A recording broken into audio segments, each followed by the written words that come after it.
Good evening, people watching my stream on, I think, the 26th of August. Thank you for being here at my stream today, or tonight, or this morning. I don't know what time it is for you. It might not even be the 26th. For me it is, though. I just checked. I had to see. I love Higurashi. I like it too. I watched the anime a long time ago, but I didn't read this. I didn't read the visual novel, so we're doing that now. Let's see. Hello, Kuruba. Hello, Magni. Thanks for being here. If only I were born to a rich family? Would you... If you were rich, would you prefer to buy $800 a month of cigarettes or $800 a month of vape? I don't... Do you buy vapes? I don't know how that works. Master Duel has a new feedback survey, so it's time to tell Konami I want them to sponsor my favorite Master Duel streaming sheep VTuber. Maybe they'll listen this time. Hi, Master Duel. I love you, Master Duel. Please give me unlimited gems. Waving emoji. Hi. Hi, Lunk as well. Hello, Tree. Hi, Essie. Hi, Magni again. Hello, KG. Hello, the other tree. We have a whole forest here. Oh, heyo, Essie. Hi, Lunk. Good evening, Essie. Hi, Peepee Papeepo. Thank you for being here, too. 500 cigs? Does 500 cigarettes cost $800? That sounds like a scam. That sounds bad. I don't like that deal. You can sell them double the price? True! You could be a businessman. Morning, Essie. Good morning as well. Thank you for being here. Vapes have no aura. Unfortunately, vapes do look pretty uncool, but so do cigarettes and drugs. Never do a drug or a cigarette.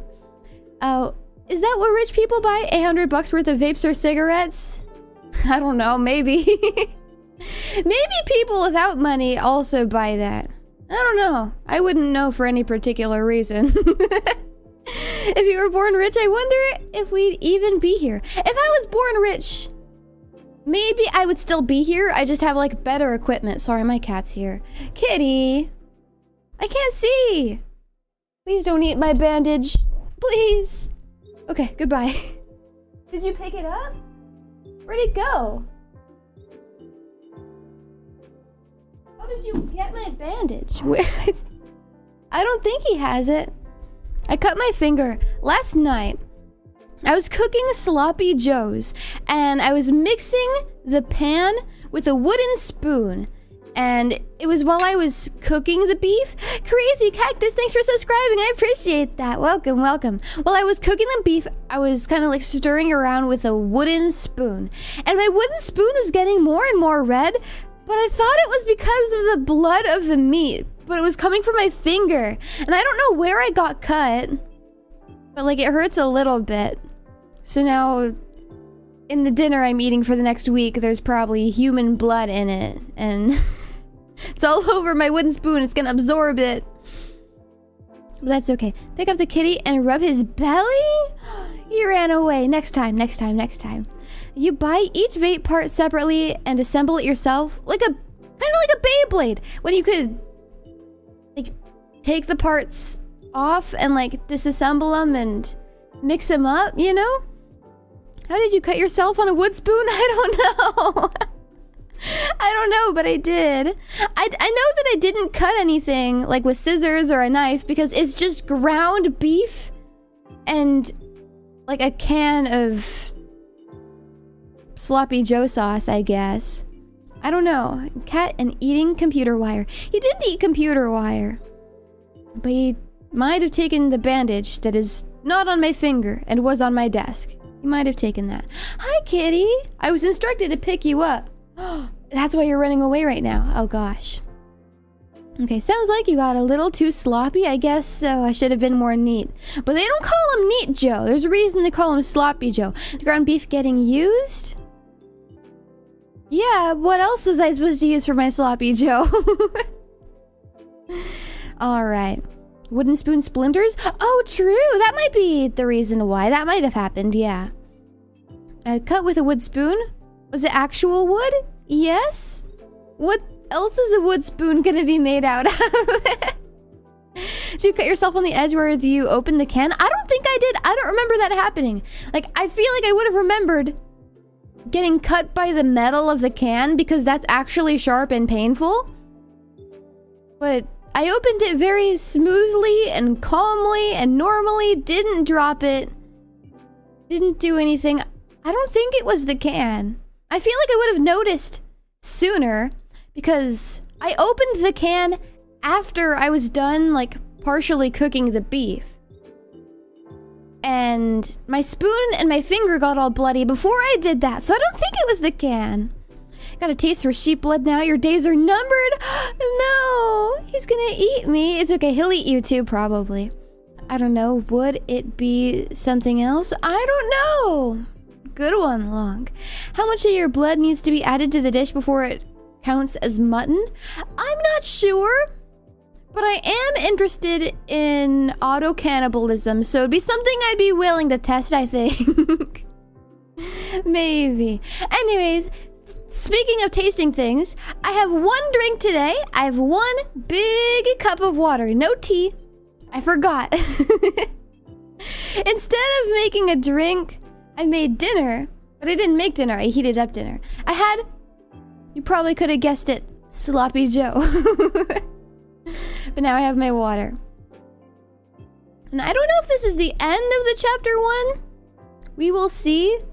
Like, I feel like every time I start a Higurashi stream, at least the past few times, I think maybe this is where the story ends up concluding sometime during this stream. But it just keeps getting more and more intense. Hi, Asila in chat. Hi, Potato Dragon. How have you been? Thanks for being here today. Hydration bros, drink lots of water. It's good for you. Hi, Potato. Hi. Especially drink lots of water if it's super hot out and you're sweating, or if you're really sad and crying a lot. Hey, Potato. Essie is a flesh eater? Not yet. But if you give me permission, you can be my first sacrifice. Maybe. Okay, we're gonna start playing in maybe about 5 minutes. We can chat until then. What do you guys think the poll should be today? Can we have a brief recap of what happened last time? What happened last time is our character picked up a baseball bat and he's like, I need to use this to defend myself, but it's suspicious if I start using this out of nowhere, so I'm gonna pretend like I'm joining the baseball team. And then everyone was like, oh, that's so weird, Keiichi, you're joining the baseball team? That's crazy. So then he went home and his parents weren't home. It was just him all by himself. So he tries to make it look like his parents are home because him being home alone makes him like a vulnerable target. And doing that, later, Rena comes by at like the door and she starts being crazy. She's like, why are you touching? Sorry, my cat's in front of my camera. Kitty. I was instructed to pick you up and touch your belly. Hi. You're so cute. Okay, bye-bye. Okay, but Rena came and she was acting all crazy and she's like, why are you touching Satoshi's bat? And he's like, oh my god, I did not know that was Satoshi's bat. I just took a bat. I didn't know that was his. And then he slammed the door on her fingers and it really, really hurt. And she was like really sorry about it, I think. Rena's crazy, Keiichi is crazy, everyone is crazy, everyone is crazy. That's the point, yeah. $800 of cigarettes versus $800 of vapes. Okay, that's a good poll. It's a good poll. let me do that. Start the poll. What do you wanna buy?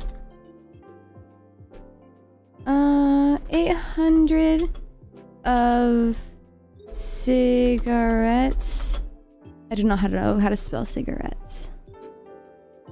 Or $800 a vape. Okay, good poll. Good poll. We're all set up for the day. I'll accept being a sacrifice if Essie admits she's the best. No! Does that mean that I can be your sacrifice instead? I do it for free? Oh, I see. A kitty? Kitty. Hi, Termite. He's gone now. I bothered him enough. Termite is active today. He wants to say hi. I think he knows that my bandage is on my desk and he wants to chew on it or something. He likes to, like, find small pieces of paper and stuff. Been good and also busy. I had a question. Are you still interested in being in a visual novel? I love visual novel. I love reading. Sure, yeah. And kitty emoji, huh? Everyone's losing their minds. Thanks for the recap. No problem, Tree.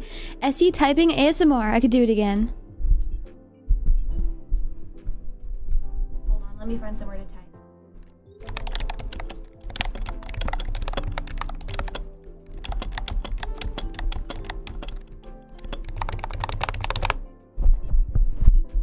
Done. Did you like that? Was that good? I should have turned the background music off. Sorry. I can't afford either at the moment. But if you did, which one would you want? $800 of cigarettes or $800 of vape? Which one? Which one? I don't know what I would pick. I don't think that cigarettes come in crazy, like, delicious flavors like vape does. But vape does look less... They both look uncool, but vape looks like double extra uncool.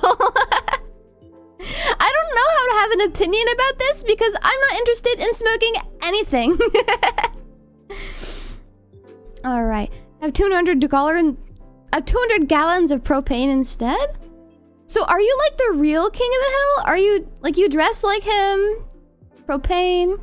SE won't let me win? No, only I'm allowed to win, sorry. Is keeping $100 an option? Hi guys, no, you have to waste it on something, and it has to be something bad for you. Nice keyboard sounds, yay! Okay. Let's see, they do outside the US, like Japan? So cigarettes are good everywhere else? They made them bad in the United States? Why? Hold on, let me close the poll so I can see my chat, actually. I'm probably missing messages because I could not see it through the poll, I'm sorry. I think vapes technically last longer? I mean, like, maybe. I wouldn't know. Again, I don't know how to have an opinion on this. You can get flavored stuff overseas? So you gotta take a vacation for a fancy cigarette. I don't do either, but at least cigarettes have aura. I mean, more quote-unquote aura than vape, I think. The law requires I don't spend the $800. Oh, you're not allowed to spend money? Well, good luck to you. Yeah, flavor is banned in the US? I thought that's what they did to the British people. We're American, we're different. I thought that's what they did to British people in British people land in Europe. I'll take $800 as a membership on Essie's channel. $800 is 800 months of membership. I don't know if I've been alive for 800 months. I mean... I don't want to do the math, never mind. I'll choose cigarettes so I can cosplay as a 30-year-old divorced man. Alright, you can do that. You can be like... Do you remember in like 2010 there was a book/movie about cancer patients and everyone loved it, and there was like a guy in it and he has cigarettes, but he never lights the cigarettes, he just puts them in his mouth. You could be like that. I'll get a calculator. Thank you. No, they're still bad? Okay, gotcha. Vapes have flavors? Yes. And placeholder emoji. Indeed. 100 months of SE membership is the best purchase? I don't know. You should maybe ask a proper financial advisor about that, and they could tell you the real answer, I bet. The Fault in Our Stars? Yeah, that one. The TF2 spy? Huh? I don't think they wrote a book and made a movie about him. And Greed, thank you for 6 months in the membership. Thank you. Enjoy another month of members-only streams and emotes. Thank you. I'm gonna take a sip of my water. I told you that we would start in 5 minutes. I don't know how long ago, but probably more than 5 minutes ago. I'm also sorry if my voice sounds like I have allergies. My allergies did not feel good today. But that's okay. Also, looking at the poll, 75% of people vote on cigarettes. And Furtree, thank you for the 21 months in the membership. Next month it's gonna be 22 months, and that's the best number ever. That'd be almost 67 years? That's a lie, right? No worries? Yeah, it's okay. Okay. Continue. Now, what save file is the newest? You. Okay. Cool. So we're gonna go through our tips first, I think. We got 2 new tips.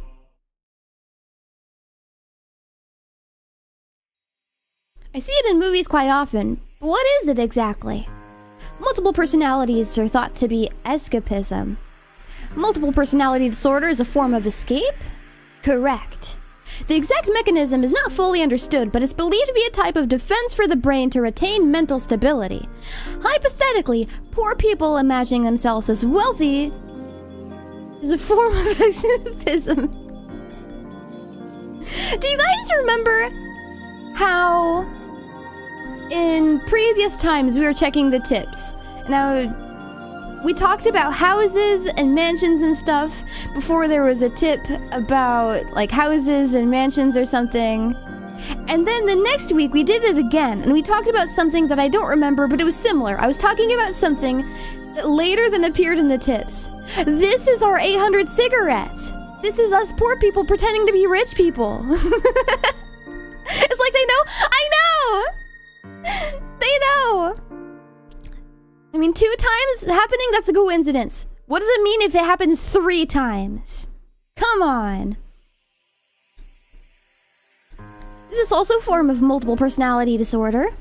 I wouldn't go that far, but broadly speaking, one could infer that. It's something that occurs in us all.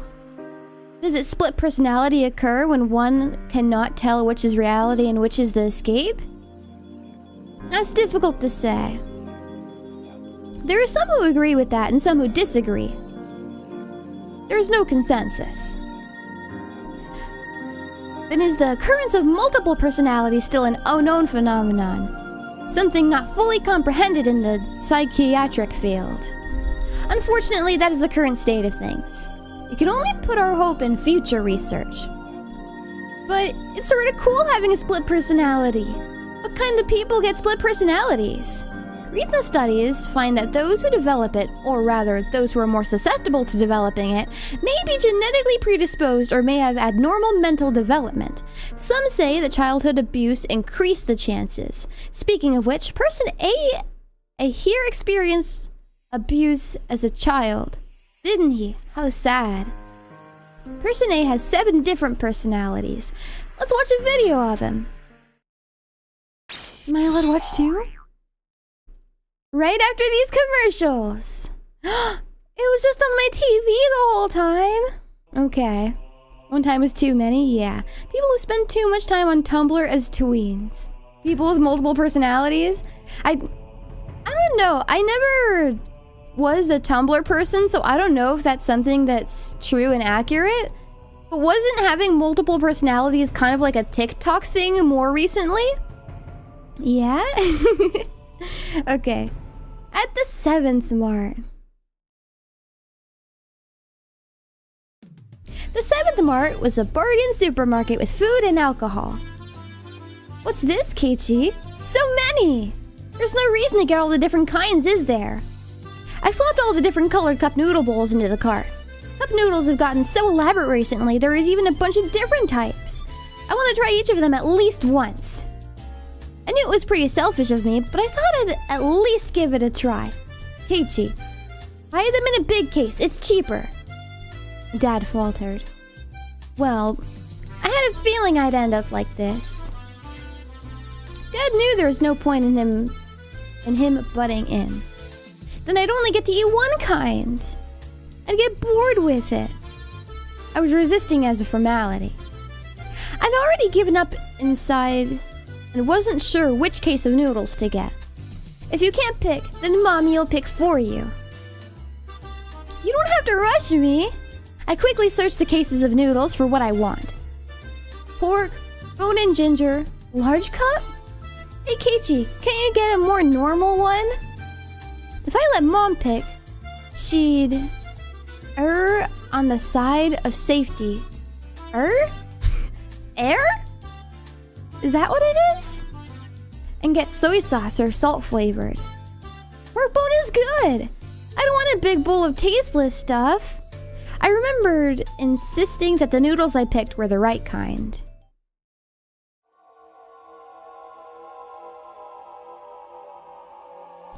In this frozen memory in time, this encapsulated world, I didn't have the power to look around my surroundings.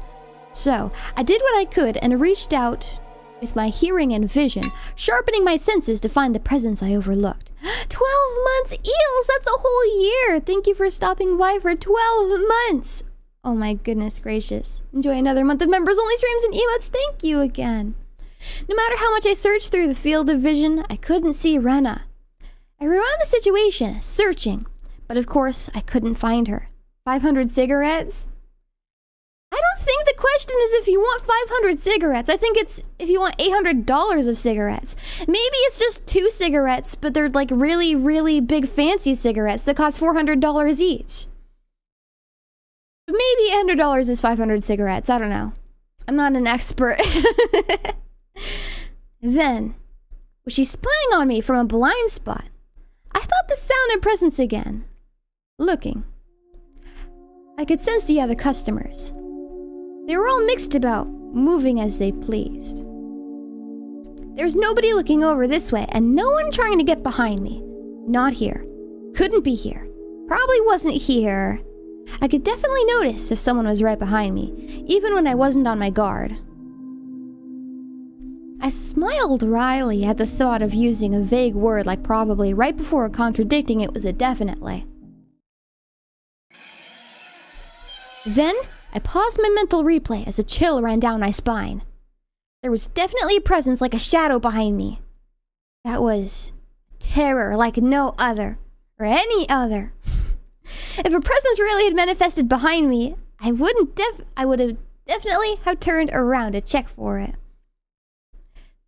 But the world had moved on, and there was no way for me to turn around. While carrying that frightened shadow on my back, I was gleefully running around the store searching for a case of noodles. Running through the instant noodle section, bad-mouthing my mom. But there was that presence constantly at my back, sticking to me like a shadow. No way to see what it is. Realizing it now after the fact was horrifying and repulsive. In that moment of time, I was running around gleefully, carrying the cardboard box. Tip-tap. But listening to that moment again, I could hear footsteps other than mine going pit-pat with every step. Tip-tap, tip-tap, tip-tap. Tip-tap, tip-tap, tip-pat. Tip-tap, tip-tap. Tip-tap, tip-pat. Tip-tap, tip-tap. Tip-tap, tip-pat. While I was running, the sound of those barefoot footsteps going pit-pat were right behind mine. Me running around gleefully in that closed-off moment in time.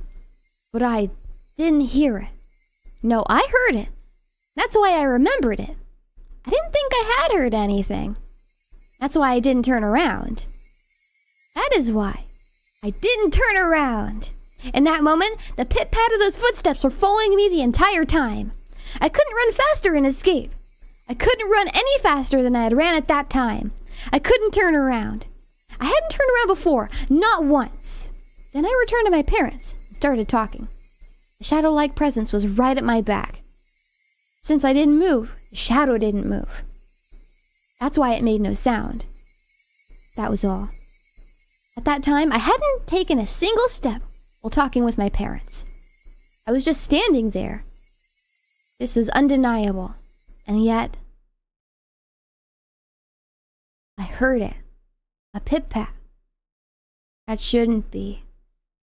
If I took 3 steps, it followed 3 steps. Wasn't that the rule? There was no sound other than that. At the time, the entire world had gone dark. A sudden darkness. It was the end of my reflective journey. I was tired. I wanted to end it. Someone turned on the light. Except my body couldn't move, as if I was sewn onto that moment in time. Pit-pat. My past self's hair stood on end. That's impossible. Now that's just breaking the rules. I hadn't moved. So you shouldn't be moving either. I couldn't move. So you shouldn't be able to move either. Follow the rules. Pit-pat. Yet that sound echoed in the darkness once again. The hair on the back of my neck pricked up on end. It was so close that it was hard to tell whether it was touching the hair or not. Why couldn't I move? Like how the presence was moving behind me. I quickly realized I could move. It's just that I was scared and didn't want to. But now was the only time I could turn around. It was something unforgivable in this moment in time. But I needed to turn around immediately. As if my entire being was trying to force me to stop. It began to administer a pain like a needle being stuck into my every pore. I'll turn around. I'll turn around. I'm not scared at all. I'll turn around. I'll turn around. I'm not scared at all. A scream I was unable to vocalize. I turned around. At first, I couldn't understand the meaning of it. What? What is this? Situation in front of my eyes. It was like a mouth biting an apple and slurping the juice. The way you would do with an apple. My mind was being eaten. It began to munch down, slurping the juices, because it was like an apple. Meaning, what was in front of me was...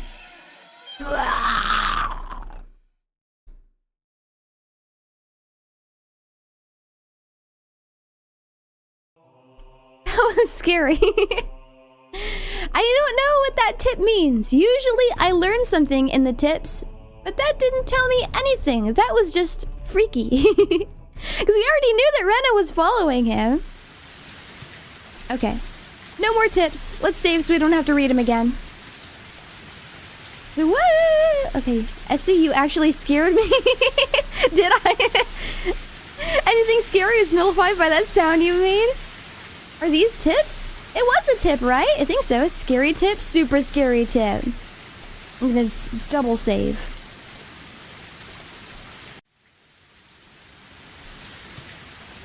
Okay, no more tips. Only story. I forgot to drink water first. Hold on. Okay. I guess I'd be lying if I said I didn't get any sleep. I tried to stay awake all night, but there were definitely gaps in my memory.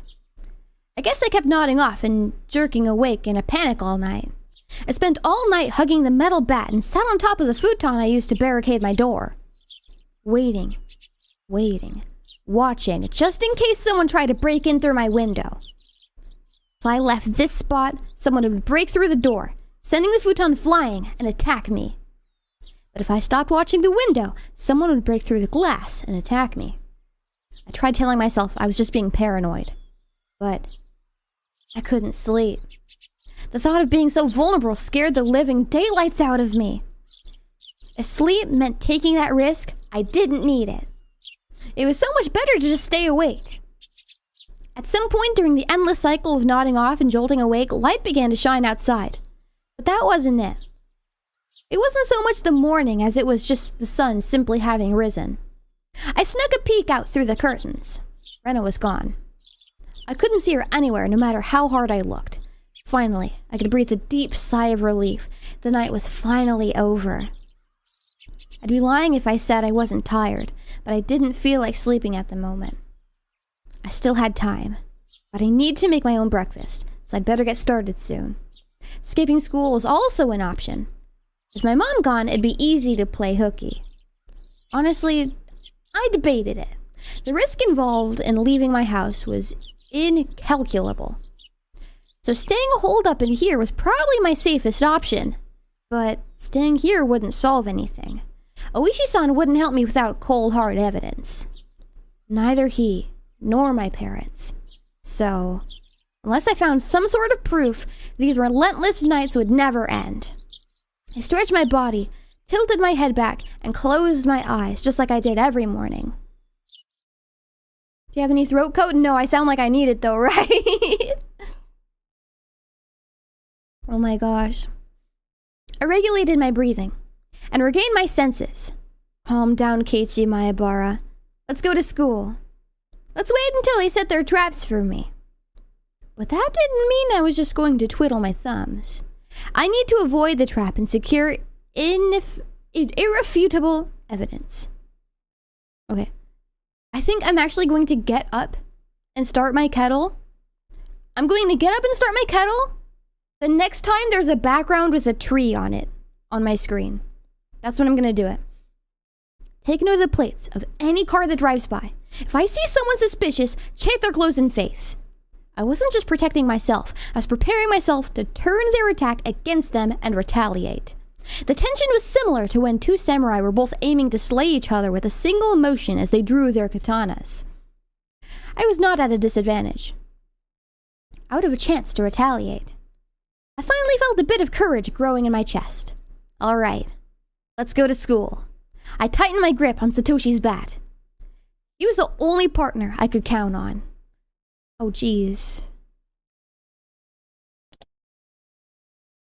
Satoshi, please lend me your strength. And entrust your dying regrets to me, since you were probably murdered. I'll make sure I dispel them. With renewed resolve, I checked the clock. It was still early. Of course, I was going to school by myself today. If I didn't want to run into Rena or Mion, I needed to leave now. Oh, there's a tree in this one. Okay, give me 2 seconds. While I am gone, tell me Your favorite flavor of tea. I'm going to be right back. And if you don't have a favorite flavor of tea, tell me a tea that you want to try. What kind of flavor sounds tasty to you? I'm going to be right back. Ah, this isn't my BRB. Hold on.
I'm back. I didn't realize how bad my throat felt.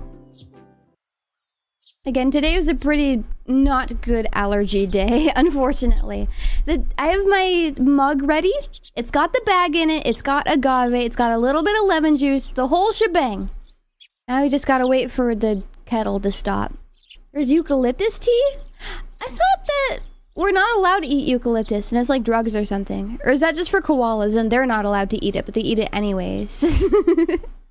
I don't know. Is that even the right plant? Get a throat for your coat? I'm trying. The shattered fragments of the cupboard were still strewn across the entryway. Right. I meant to clean that up last night, but never got around with it, the phone call and everything. If my parents came back and saw this while I was at school, I would never hear the end of it. Still, I'd be wasting time if I cleaned it up right now, and considering what would happen if I ran into Renna or Mion, I wouldn't be too late to clean it up after I got back home. Making extra certain that the doors were locked, I left the house.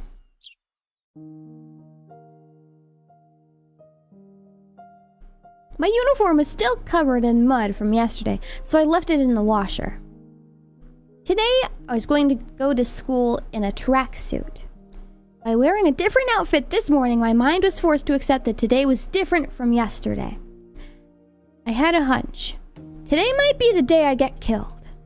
Keep your guard up, Keiichi Maebara. The only one who gets to decide if today is my last is me.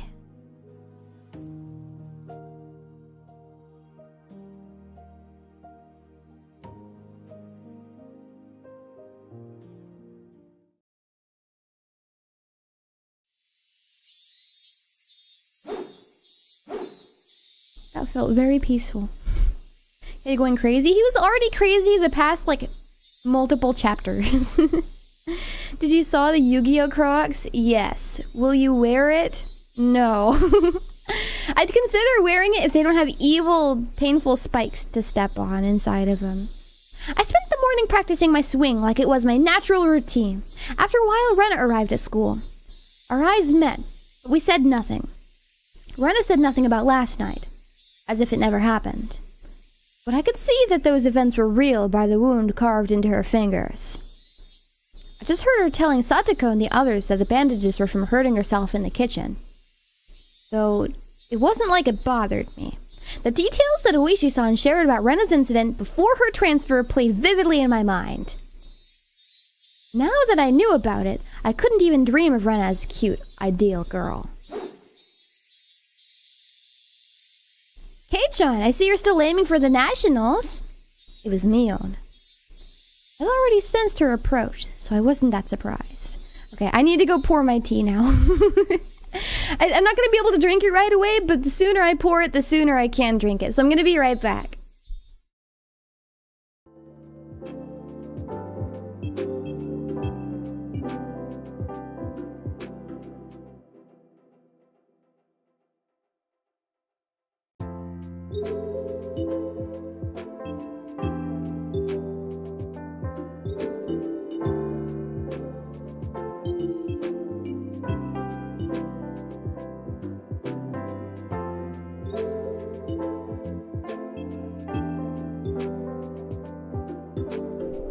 Okay, I'm back. Sorry, thank you.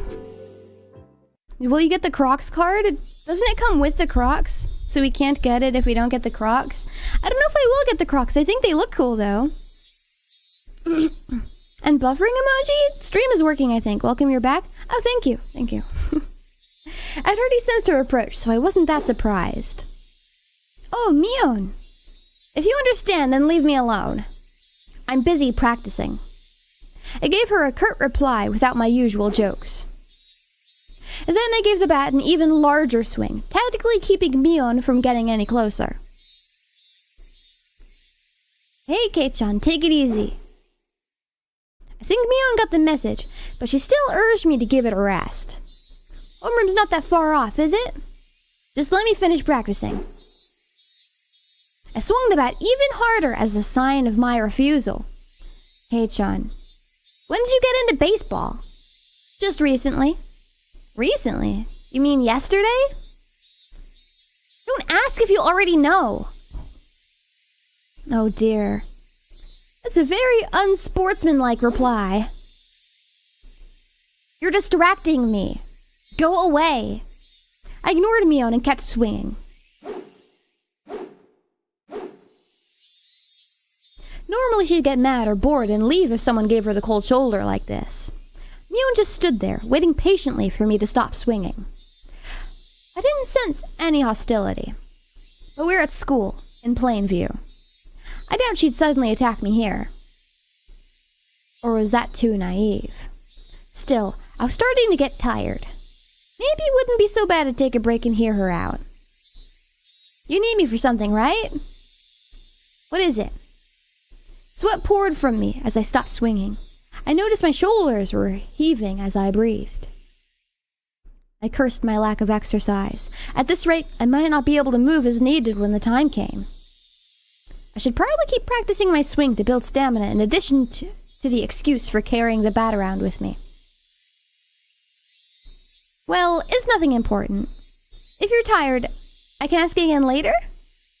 Now is fine. I'm only dealing with you right now because I judge the situation to be safe.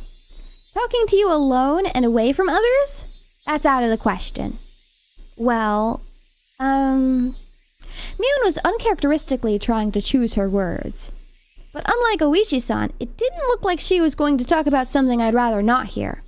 Mion was puzzled, trying to find the right thing to say. But then she gave a hearty laugh to break herself out of that mire. This old man's just no good at this stuff. Having a poor vocabulary hurts. What's this all of a sudden? If you have something to say, just say it. Stop it. Stop that swinging. She got straight to the point. Her request was so frank, I didn't understand it for a moment. I'd already stopped swinging to listen to her, hadn't I? I just stopped it, didn't I? That's not what I meant. I want today to be the last day you swing that bat. I'm sorry.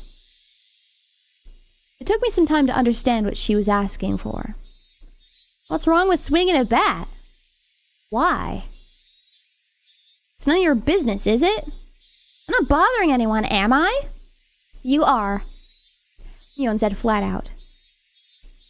That didn't make any sense. And that was really irritating. When did I bother anybody? Mion is at a loss for words. But she finally made up her mind and spoke. Though she stuttered as she said it. Because, Kei-chan, That's someone else's bat. You shouldn't borrow it without permission. It was left behind by a student who transferred, right? I'm just borrowing it until he comes back for it. Kitty! You're on my desk for like the 5th time. What are you doing?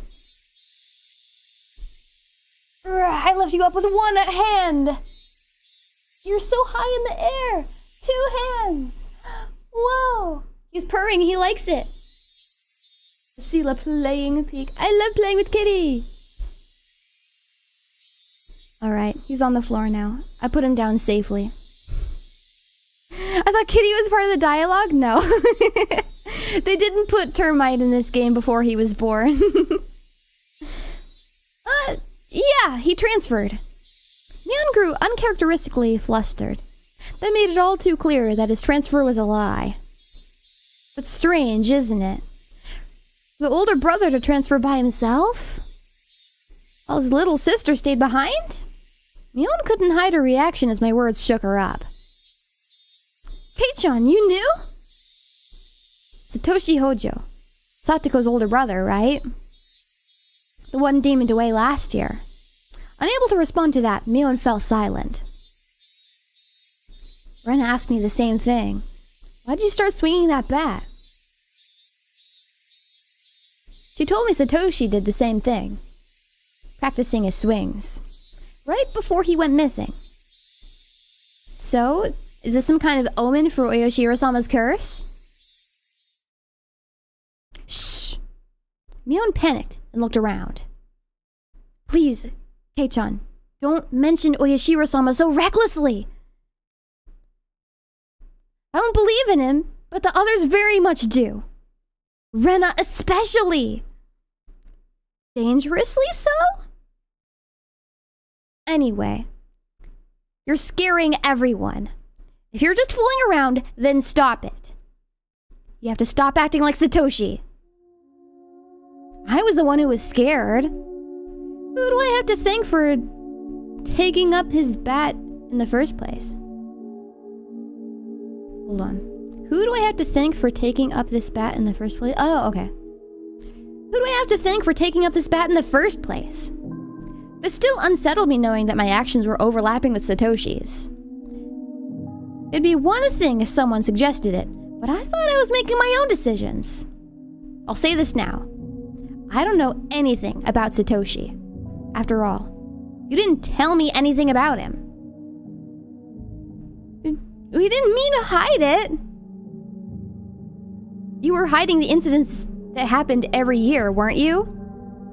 And that's because we didn't wanna... You didn't want to scare me? That's your reason for leaving me out? No, we didn't mean to. Mion, I asked you directly if something happened at the dam, didn't I? And you told me nothing happened. When someone was dismembered and murdered, you lied to me. I'm sorry. I didn't mean to lie to you. Friends don't hide things from each other, right? Isn't that right? Then you all aren't my friends. Kei-chan, Mion looked helpless and flustered. Was I imagining the tears in her eyes?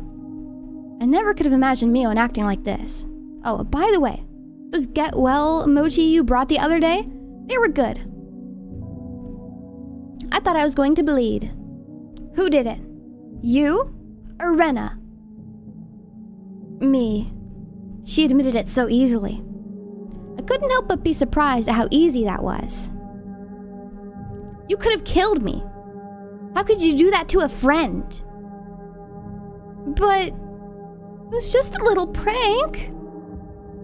Mion gave me a wry smile mixed with confusion, causing even more anger to well up inside of me. You think that was a prank? I grabbed Mion by the collar and lifted her up. That wasn't the same as putting Tabasco sauce in a piece of mochi. It was a needle, a sewing needle. If I had swallowed that and it lodged in my throat, what did she think would happen? Mion's face froze as her body rattled in fear.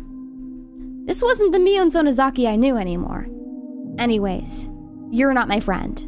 There's no reason for me to listen to someone who's not my friend. So just leave me alone for a while. Got it? Mion wasn't replying anymore. It won't be that easy to erase me, you know. The cops have been on to you for the start. So don't think you can make me disappear like you did Satoshi. I said it clearly. This was my declaration of war. I think you guys are suspects in the previous incidents, too.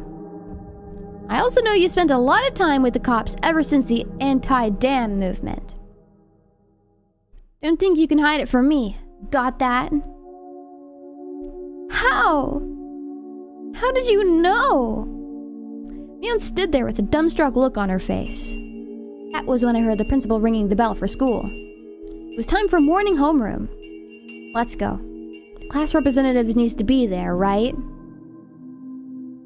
At that moment, for the first time, I realized Mion was sobbing as tears ran down her cheeks. You're so mean, ch1. Me. I wanted to console her, but I shut my mouth. I had no need to feel guilty. I'm going. Don't be late for homeroom. I left Mion, still shaking, as I turned around to head for the entrance. I had no idea how troubling it was to make a girl cry. Behind my back, I could hear her muttering. It was a faint mutter, as she was speaking to herself.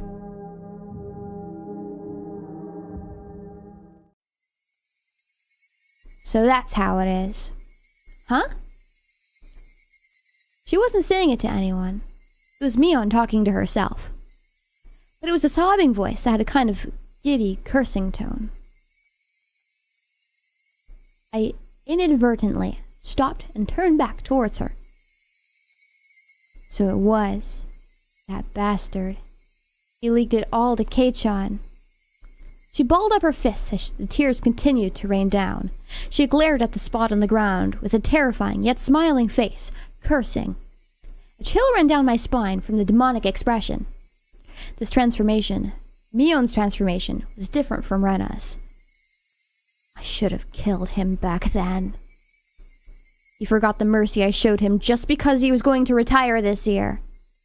Retiring this year? Was she talking about Oishi-san? Damn it. Damn it. I'm gonna kill that dang old man. It felt like the air itself had begun distorting. With Mion at the center, the world had begun to twist and spiral, bending, whirling.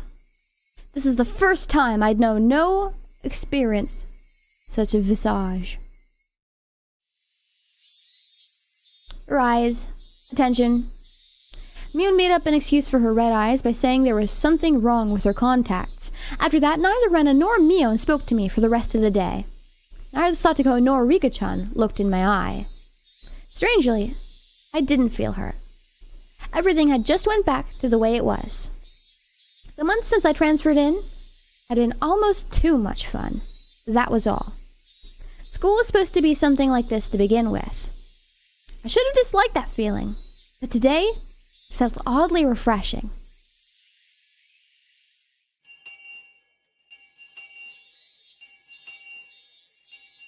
The bell rung, sounding the end of the monotonous school day, which had felt so tense yet so dull. Since it would cause a lot of unpleasant memories if they asked me to join in the club activities, I promptly started preparing to go home without even looking at them. I stuffed the contents of my desk into my bag, wrapped my hand around Satoshi's now familiar bat, and began heading towards the entrance.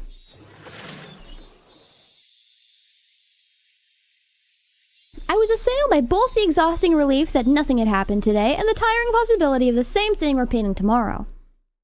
But deep down inside me, far beneath in the recesses of my heart, achingly, I knew this would be the last day of this cycle.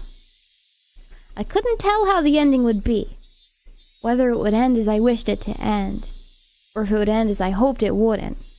Regardless, in my current state, there was something more important than how things would end. There was something I wanted to know. Why did I have to be killed? How did it come to this? Why? For what purpose? The sunlight was relentless. The sun, the heat, even the air. They wouldn't give me answers. Or could it be that the cries of Higurashi were desperately trying to tell me something?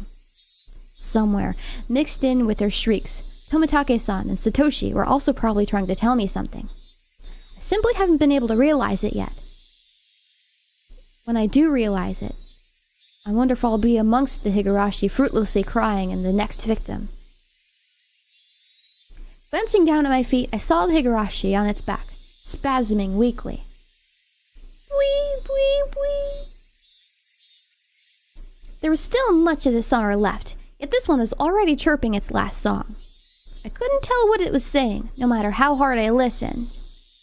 But I had to try. I had to try to listen to what it was desperately trying to tell me. At that moment, the shrills of the Higurashi ceased all at once, as if they'd huddled together, fearing that the person who'd brought them their dreadful fate had arrived. There was no mistaking it. A presence was approaching. The sound of footsteps was almost non-existent. If the Higurashi hadn't warned me by ending their chirping, I wouldn't have noticed. My exhaustion left me in a heartbeat.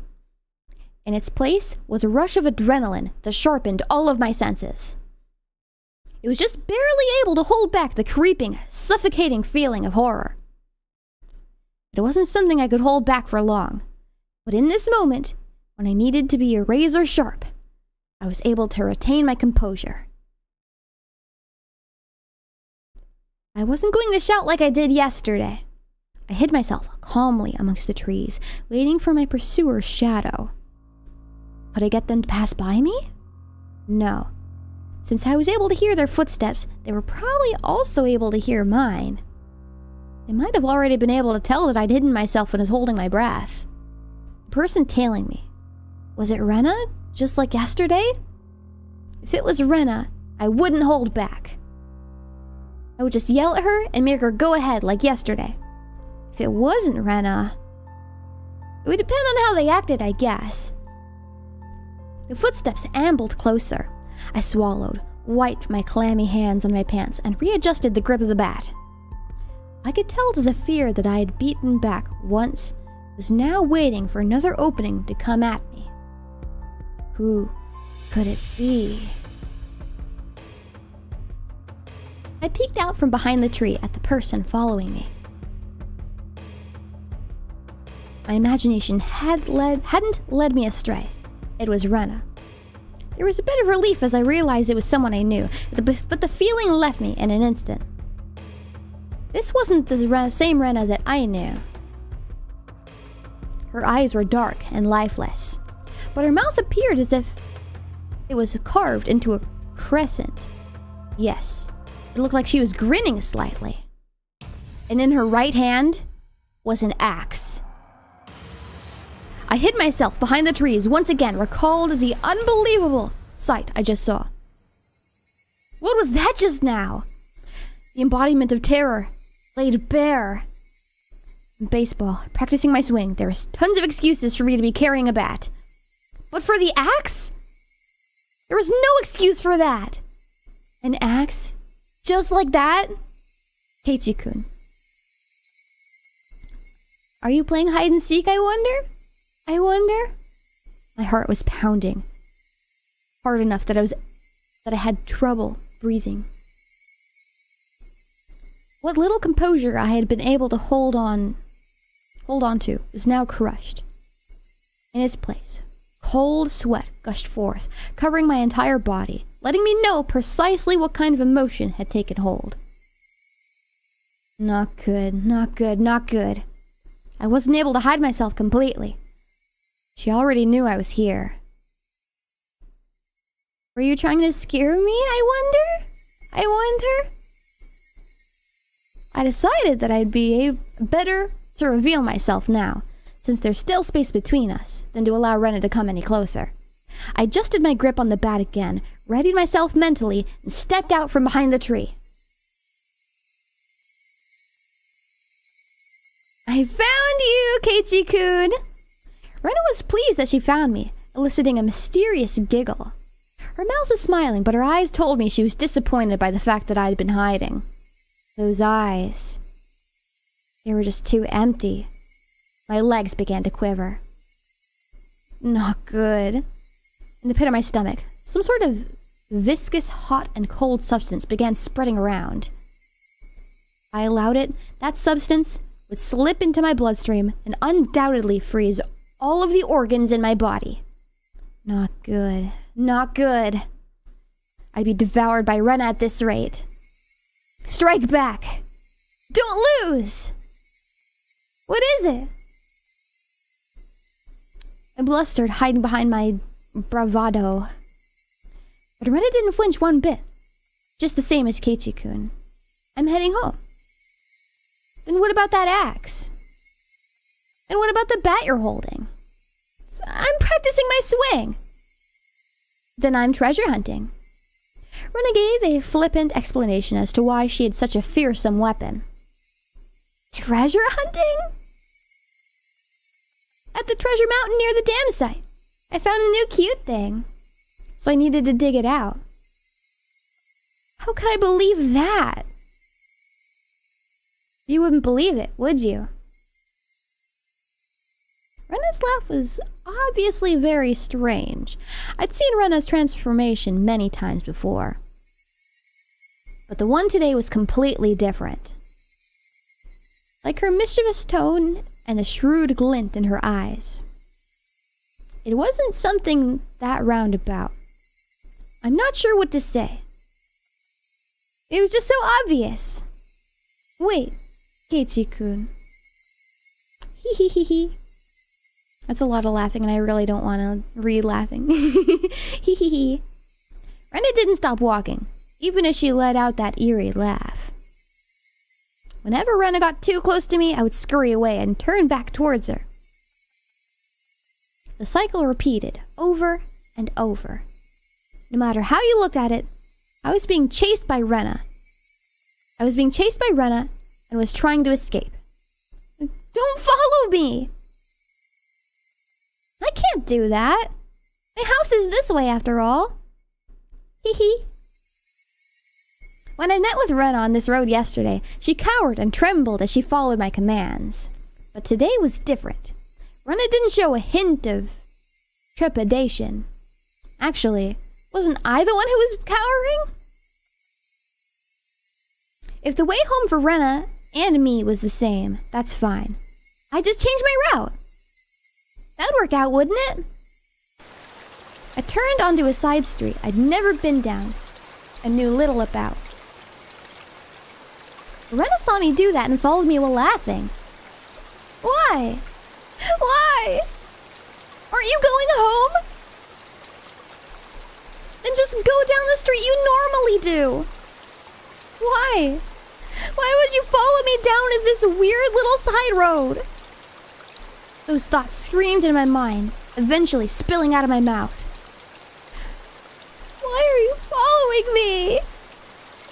The tone of my voice was already tinged with terror. Because I want to talk to Keiichi-kun. Keiichi-kun wants to talk to Rena too, doesn't he? Doesn't he? I don't want to talk about anything with you. That's a lie, isn't it? There's something you want to ask me about, isn't there? Not at all.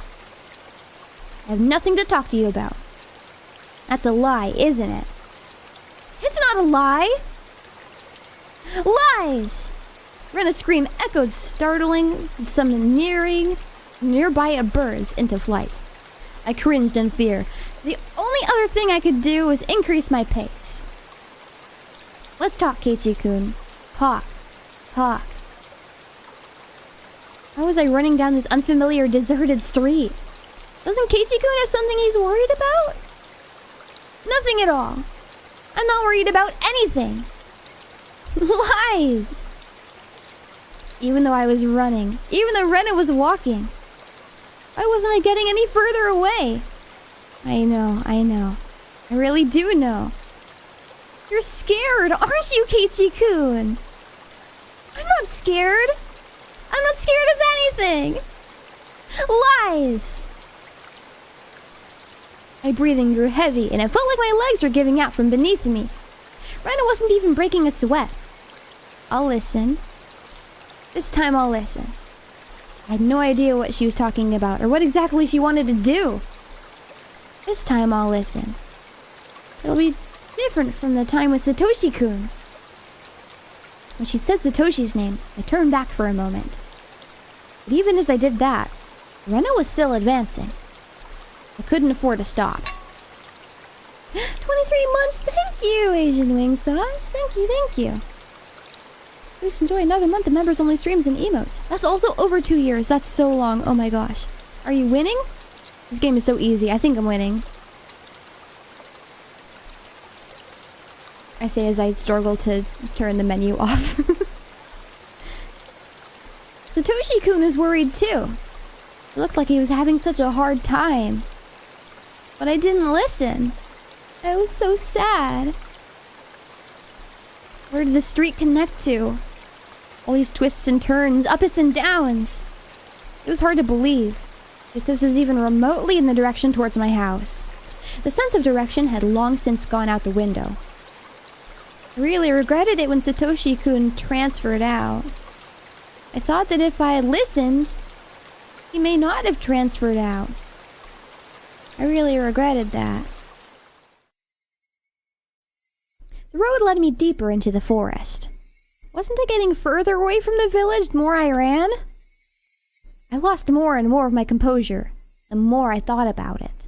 But despite this realization, my inner self was still disturbingly calm. So you see, I vowed that if there was someone struggling like Satoshi-kun did, I'd save them. I don't want to see anyone transfer out again. Dang it! What does transfer even mean? I won't let you transfer me. I'm not gonna end up the same as Satoshi. Come on, Keiichi-kun, talk to me. I'll be able to understand you, Keiichi-kun. I'm your ally. I started wheezing, out of breath. My lungs were so hot they felt like they were going to explode, and my heart was beating as hard as it possibly could. I should have practiced running instead of my swing. I couldn't even afford to scoff at the stupid thought. If Keiichi-kun doesn't have anything to worry about, he'll go back to normal. Everyone will be back to being friends, and we can enjoy club activities again. Next time, we'll team up and beat Michan. You know how much fun that would be? Rena couldn't even imagine how much I'd wished I could turn back the clock to these past few days.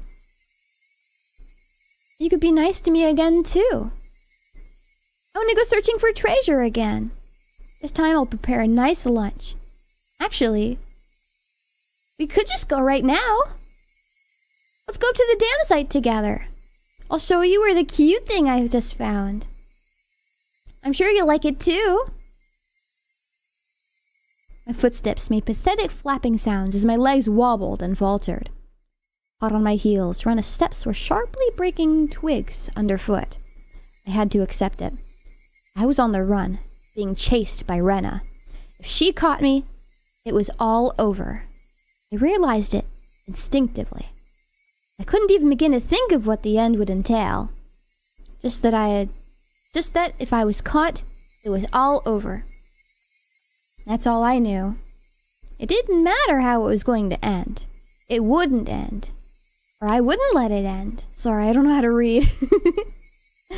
Not without knowing anything. Not yet. That momentary lapse was all it took. Of all things that could have happened, my knees buckled underneath me, and I crumbled towards the ground. I tried to stand, frantically urging my legs to respond. I used my bat as a makeshift cane to prop myself up, but Rena was already standing right in front of me. Compared to me, out of breath and utterly exhausted, Rena was so cool and composed that she could have froze the air around her. She wasn't breathing hard at all. Rather, I couldn't even sense her heart was beating. Are you afraid of something, I wonder? It's not like you to tremble, Keiichi-kun. Her expression looked almost affectionate. Those soulless eyes, that mask of affection. As she admonished me for trembling. Rena's hands deftly slipped over my head. The blur of arms as they moved made me feel as if I was staring at the godliness of thousand-armed Buddha. That was really hard to read for some reason. Then, as both of her hands met above her head, the axe that she held came into focus. I stared up at it in disbelief. It was all I could do. Tell me. What happened to Satoshi? Rena stayed like that, with the axe raised above her head, and solemnly opened her mouth. It was as if she was expressing a farewell to a friend she'd never see again. That cruel scenario resided somewhere in her actions. I told you, Satoshi-kun transferred out. Enough of that transfer crap! It means demoned away, doesn't it? Doesn't it? You can tell me now, can't you? Who made Satoshi disappear? Was it you? Mion? Or someone in the village? Answer me! I became frantic the more I screamed, but Rena did nothing but maintain the smile froze on her face. I have no idea what Keiichi-kun's talking about. Then I'll say it in a way so you do. Who is the perpetrator of this chain of mysterious deaths? You seem to be confused, Keiichi-kun. Huh? There's no human perpetrator. Everything is by Oyashiro-sama as well. Isn't Oyashiro-sama's curse just a superstition? You believe in that too?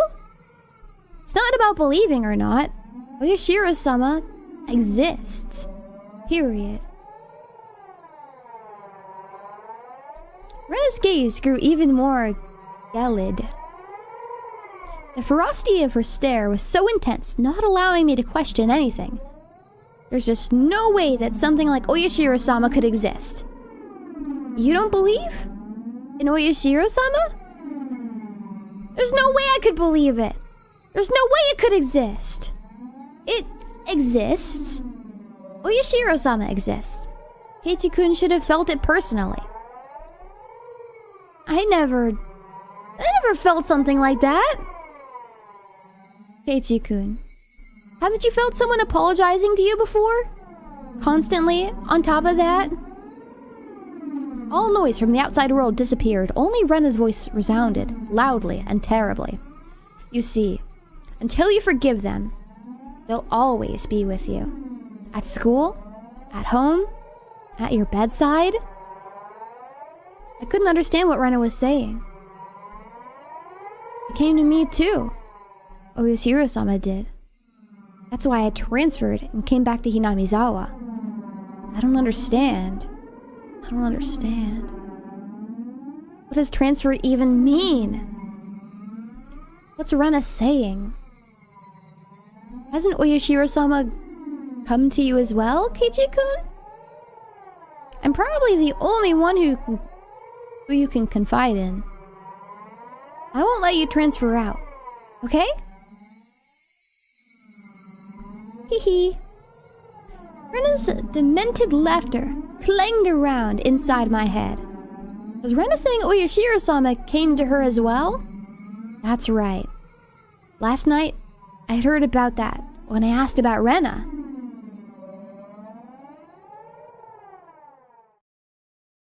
Please keep this confidential. Also, part of this may be speculation. Not all of it may be true. Are you still interested? Oishi-san began speaking. Neither the victims nor the school filed a complaint, so there's no preliminary report. Basically, the police hadn't intervened in this matter. So all of these details are just what I heard from those involved. Meaning, it's not that credible. You said there were victims? Didn't Rena just break all the windows? No, Rena Ryugu had attacked 3 boys, using a metal bat. 2 of them made it out with only bruises, but the other had been injured so badly that one of his eyes was permanently damaged. Wouldn't that be considered assault? Shouldn't the police have arrested her? For what reason, the victim never pressed charges. There's no report to the police, so... They were beaten with a bat and suffered significant injuries. Normally, there would be a criminal investigation. But why? Why didn't they press charges? I tried asking 3 male victims of their side of the story, but they all were reluctant. It's hard to say. But they were all afraid, even after she had transferred schools. Oishi-san, could you summarize it starting from the beginning? Rena hit people while she broke the windows? Or was it she started breaking the windows after she got bored of hitting people? They sound similar, but the meanings were drastically different. On an undisclosed date, Rena Ryugu was conversing with 3 male students, close friends of hers, near the pool storage shed. Who were those 3? I can't reveal their names. They're close to Rena Ryugu, and it seems they were a group of friends. She was the lone girl in their group, so it wasn't that strange that the 4 of them were together. So what happened? I don't know the reason why. She took the baseball team's bat as she was in the pool storage shed and beat the 3 of them down one after the other. What? There were no witnesses. This was an account pieced together by the information given at the time of the incident.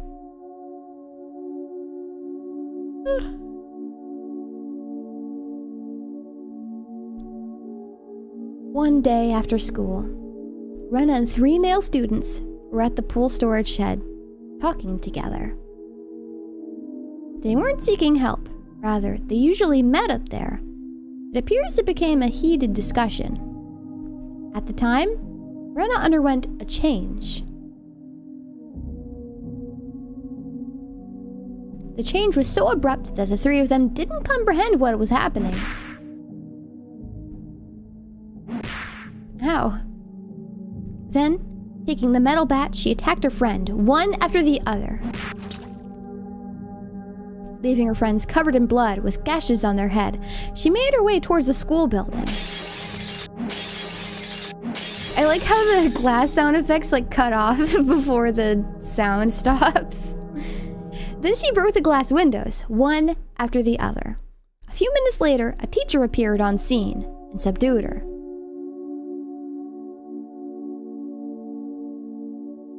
What was this change Rena underwent? What matches up in the statements from the 3 was a sudden change. The point that there was a transformation. Transfer? The true meaning of transfer is transformation? Maybe? I also could recall Rena's transformation. I'd seen that change many times before. It was so different from the usual Rena that I couldn't help but believe it was someone else who looked like Rena. That transformation they're talking about, had it happened before? You might be onto something? I might be. No. There was nothing like that. As far as I could find out, in her medical history and past, there was nothing like that. Does that happen often? Where people change suddenly like Rena did?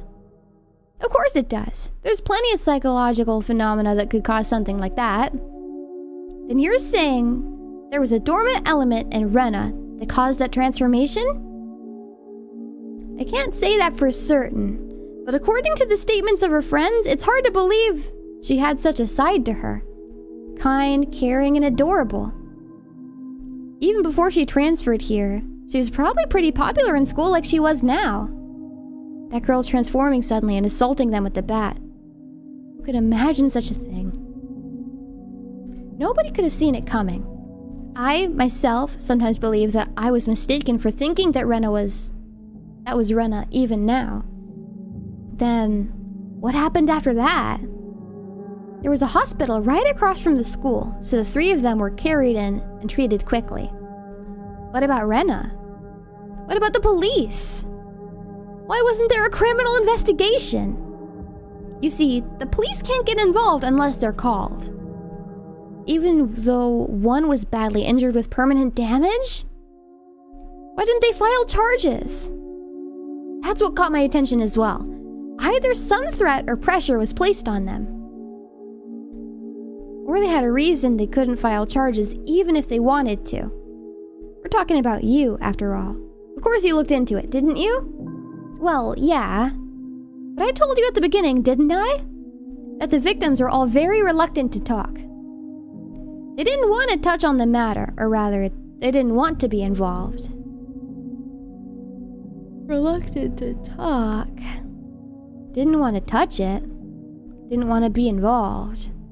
It resembles the villagers here in Oyashiro-sama's curse. Didn't the teacher at school tell you anything? A school is hallowed ground. You could say they tend to keep scandals under wraps. I didn't have a search warrant, so I had to tread lightly, you see. Then, there was no comment from the school? No. They denied the incident ever happened. It's just, 3 male students were carried in for blunt force trauma that day. That's all there was in the hospital records. The victims didn't speak, the school denied it happened. Then you don't know anything at all. Yeah. I know nothing other than the incident itself had taken place. The victims also wished the incident to be kept from the public. So if you and I both forget about it, Maebara-san, then this incident will probably just fade away. For a brief period, we sat in silence. Yawn. At first glance, it looked like a simple assault case. That was just the tip of the iceberg. The depths were obscured by rolling waves, sinking quietly into the void as if it never existed to begin with. After that, she was suspended by the school. And during that time, she underwent psychiatric counseling. Did you hear anything about that doctor? Or from the doctor? Again, they're very professional in regards to their ethics. Or at least very tight-lipped. Nothing even after you showed them your badge? I was told to get a warrant. Their badge itself is no legal binding authority after all. Then how did you know that Rena confessed that it was Oyashiro-sama who did it? There was a nurse I asked, in that department. She agreed to help me just from showing her my badge. Then, what did she say? Turns out that the nurse hadn't heard anything. Apparently, all that she remembered was that she overheard from inside the room. The nurse said that at the time, Rena Ryugu was very calm and mild-mannered. It was more like she was confessing her sins at church than counseling session. She spoke with her mother there for some of it, but partway through her mother was asked to leave, so it became a private counseling session between just the doctor and Rena for a while. The part with Oyashiro-sama. When did that pop up? Partway through, she screamed the name suddenly. That startled the nurse, and that's why she started listening in. It was Oyashiro-sama! Rena suddenly shouted that. I had no idea what she said before that, so I had no idea what the meaning behind it could have been. The doctor calmly and collectedly asked Rena to have a seat. What is this Oyashiro-sama you speak of? Gently, ever so gently. The fundamentals of counseling were believing what you were told. Whoever abandons Hinamizawa will be hunted down by Oyashiro-sama. You've finally gotten to me. That's the town you lived in before you moved here. Isn't that right, Ryugu-san? I didn't want to move, but because my mom and dad's circumstances, we had to. But Oyashiro-sama wouldn't allow it. Ryugu-san must have lots of friends in Hinamizawa. Even now you must be missing them dearly, don't you think? I want to go back to Hinamizawa. No, it's not that I want to go back. I have to go back. I should have gone back much sooner. But now it's too late. Oyashiro-sama has come. Oyashiro-sama is the name of the god in Hinamizawa, isn't that right? Everyone knows it's Hinamizawa's guardian deity. And if you ever try abandoning Hinamizawa by leaving, you'll incur his wrath. You had moved quite a while ago, didn't you? Then it was just now that the god had arrived. Is what you're saying? You might not believe me, but Oyashiro-sama exists. That nurse was then asked by another nurse to do something and left the room. That was all she remembered. That was Oyashiro-sama, right? I do believe there is that kind of superstition in Hinamizawa, that if you leave the village, then you incur Oyashiro-sama's wrath. Ah! I accidentally left my game. I can't find it. It's missing. You should be familiar with this part, Mayabara-san. I know very well that those scorned by the village incurred. To hinder the dam construction project, they cursed the construction foreman to his death. Then the following year, Satogo's parents, supporters, and leading advocates for the dam were cursed to their death. But this is the first time I've heard this curse incurring by leaving the village. This is my first time hearing that. I can understand outside threats being cursed by village. Why also villagers who leave? Normally, people who leave the village aren't supposed to be cursed, right? I know it's a bit strange to say it, but I could see it as a rule that people who come in are ones who would be cursed. Far from Jupiter, far from his thunder. Curses weren't something to chase after people that leave, aren't they? Oishi-san pondered for a bit, over on the other end of the receiver, then began speaking again. Well, I told you of long ago when Hinamizawa was called Onigafuchi, didn't I? I recall hearing that. Long ago, Hinamizawa was feared and respected as the village of ogres. The village at the foot of the mountains worshipped the ogres, so Onigafuchi was hallowed ground that you could never enter. It came to be said that if you entered carelessly, you were cursed by Oyashiro-sama. If those set foot in Onigafuchi, in other words, Hinamizawa, would be cursed. I could understand that. I know that. But for leaving to also be no good, that's... Also, the ogres, you see. They were being strictly watched by Oyashiro-sama, so they would not enter into our world. In other words, Oyashiro-sama probably restricted interaction between Onigafuchi and the rest of the world. I feel like we've covered this before, I know. The game is so long they have to tell us the same stuff like multiple times, don't worry. I finally understood what sort of thing Oyashiro-sama was. So basically, Oyashiro-sama is more like a warden than a protectorate deity, I guess. Trying to keep this place isolated from the rest of the world. I guess that's how it would seem. I'm sorry, I don't know much myself. This is mostly what was passed on to me from my grandmother. I could understand it a bit better if it was like that. Those who come to Hinamizawa would be cursed. Those who try to leave would also be cursed. So, because Rena originally lived in Hinamizawa and moved away, she fulfilled the requirements for being cursed. Termite. It's okay. Mwah. You can go over here. Thank you. I'm gonna use this opportunity to see if my tea is sippable yet.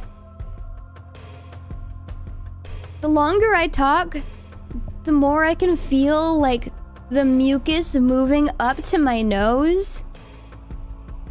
I don't know why. I'm not a big fan. Don't like it. But I can feel the mucus moving up to my nose. I hate it. Hi, Termite. Hi, Termite. Bye, Termite. Gesundheit in advance. Thank you. Sippy emoji. I'll take a sip of my tea. It's still kind of on the hotter side, but I need it. Or maybe I need to breathe in, like, hot steam or something. Can we have a mucus emoji? I'll think about it. That might be a good one. So because Rena originally lived in Hinamizawa and moved away, she fulfilled the requirements for being cursed. Sneeze emoji? I might need it. I'm too allergic. Are you sick? No, I have pollen allergies. I'm sick like 75% of the year. If you want to count that.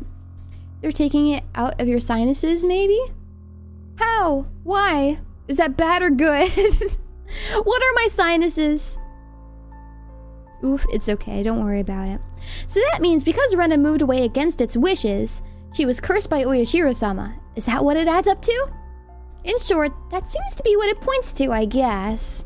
As a matter of fact, soon afterwards, they did move back to Hinamizawa after all. Those who abandoned Hinamizawa and left cursed. But then, why only Rena?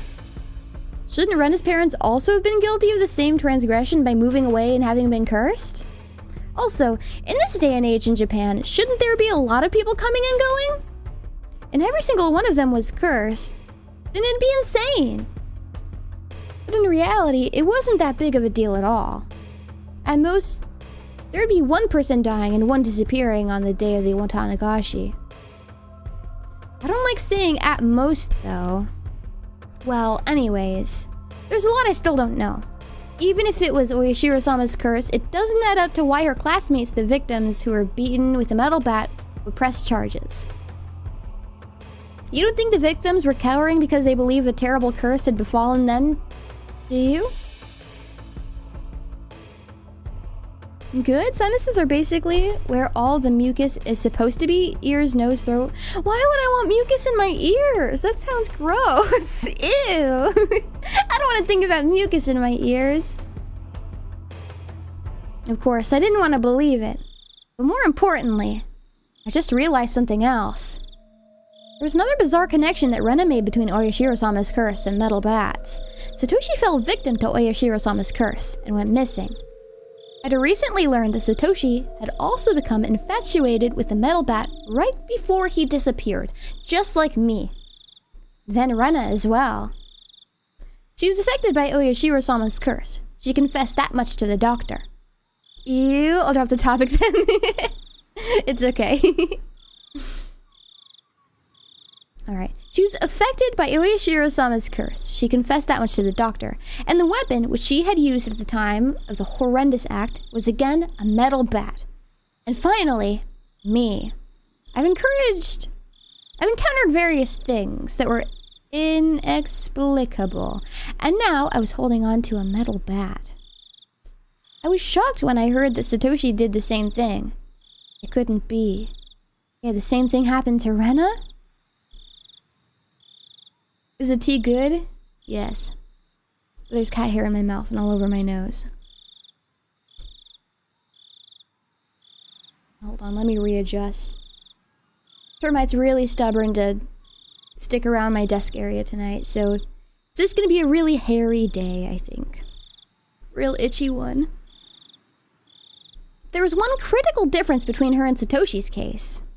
That being, Satoshi went missing after falling victim to the curse, but Rena was still here. Both of them had fallen victim to Oyashiro-sama's curse. Yet they were met with different endings. And finally, me. I couldn't call it a coincidence anymore. Rena, Satoshi, and finally, me. Could it be that I was under Oyashiro-sama's curse right now? No.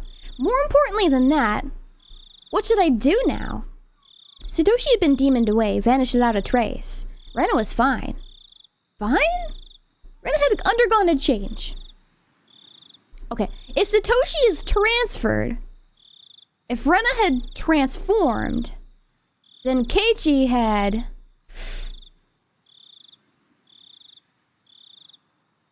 What's another word that starts with trans? Words with... prefix. Transfix! Transfix, transfix. Transfix? He transfixes. He transports! Maybe he transports. But I feel like transport's similar to transfer, right? Translate? He's translate because he's solving the mystery. He's translating the the clues. He's... If Rena is transform, if Satoshi is transfer, then Keiichi is translate. Transcript? Transformers? More than meets the eye, true. I mean, transmit? Him calling for help, maybe? Which he can't do without evidence. Remember, this is originally Japanese. The words not sound similar in Japanese. But whoever translated this to English, maybe in Japanese it was something similar where all the words like sound kind of the same or something. Maybe it's similar in Japanese. Maybe Keiichi's thing is translate. Maybe. I could only believe that there was something that wasn't Rena residing within her. And here, right now, it was standing before me. Oh, we talked to that guy so long I forgot Rena was here. Rena, please tell me. What will happen to me? Rena stood imposingly, not answering. Satoshi disappeared. But Rena didn't disappear. So what'll happen to me? Hee. I never heard such an unpleasant laugh before. It had become akin to the sound of her breathing. It was no longer a voice or an expression of feeling.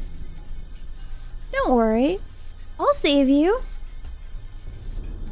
Rena took one step forward, still holding the axe height above her head. Now then. One step closer. Rena's face spread out to fill my vision. Speak. One step closer. Rena's nose was close enough to touch mine. I was still pushing closer. There's something you want to say, isn't there? I'll listen. I'll save you. Okay? Speak, okay?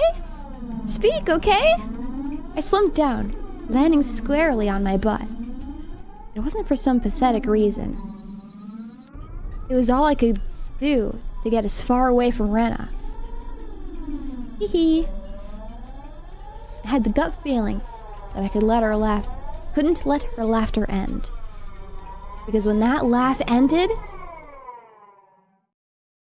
the moment I picked up on that feeling, my body moved by instinct. I sprang to my feet so fast I could... I couldn't believe it, and pushed Rena away with both hands. Rena was as light as a feather. Thrown about by the unbalanced weight of the axe, she was sent backwards as if she had been carried off by the wind. After confirming that out of the corner of my eye, I dashed off at full speed. I was the perfect picture of fleeing like a greased pig. Get away from Rena. Run away. Survive. I couldn't think of anything other than this. While I was running, I remembered I'd been holding on to the bat the entire time. Such a worthless weapon. Couldn't believe I'd forgotten about this weapon at such an important time. I sped even farther down the winding path. Didn't even feel like myself gasping for breath, or even my legs getting heavy. My body understood it well. If I didn't run away from here, I wouldn't live. I could hear the laughter of that simulacrum of Rena coming from behind me. It rang through the trees and in my head and slowly chiseled away at my sanity. The grove of trees thinned out, my field of vision suddenly expanding. There was this! For a moment I was bewildered by the scenery. I felt I knew, but couldn't quite remember. I quickly realized it was the dam site. The fact that I dashed madly and ended up in a place like this gave me a bad feeling. But I was following someone's scripted plot. I had a good view of my surroundings, but I didn't see a single soul here. It was a terrible spot for someone on the run. This was a terrible spot for someone on the run, but there is no better place for an attacker. My heart was already on the verge of bursting.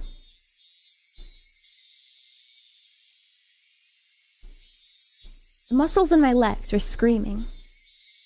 I got it? Oh, thank goodness. My heart was already on the verge of bursting. The muscles in my legs were screaming, but I didn't care. If I stopped here, then they might not even be able to scream for much longer.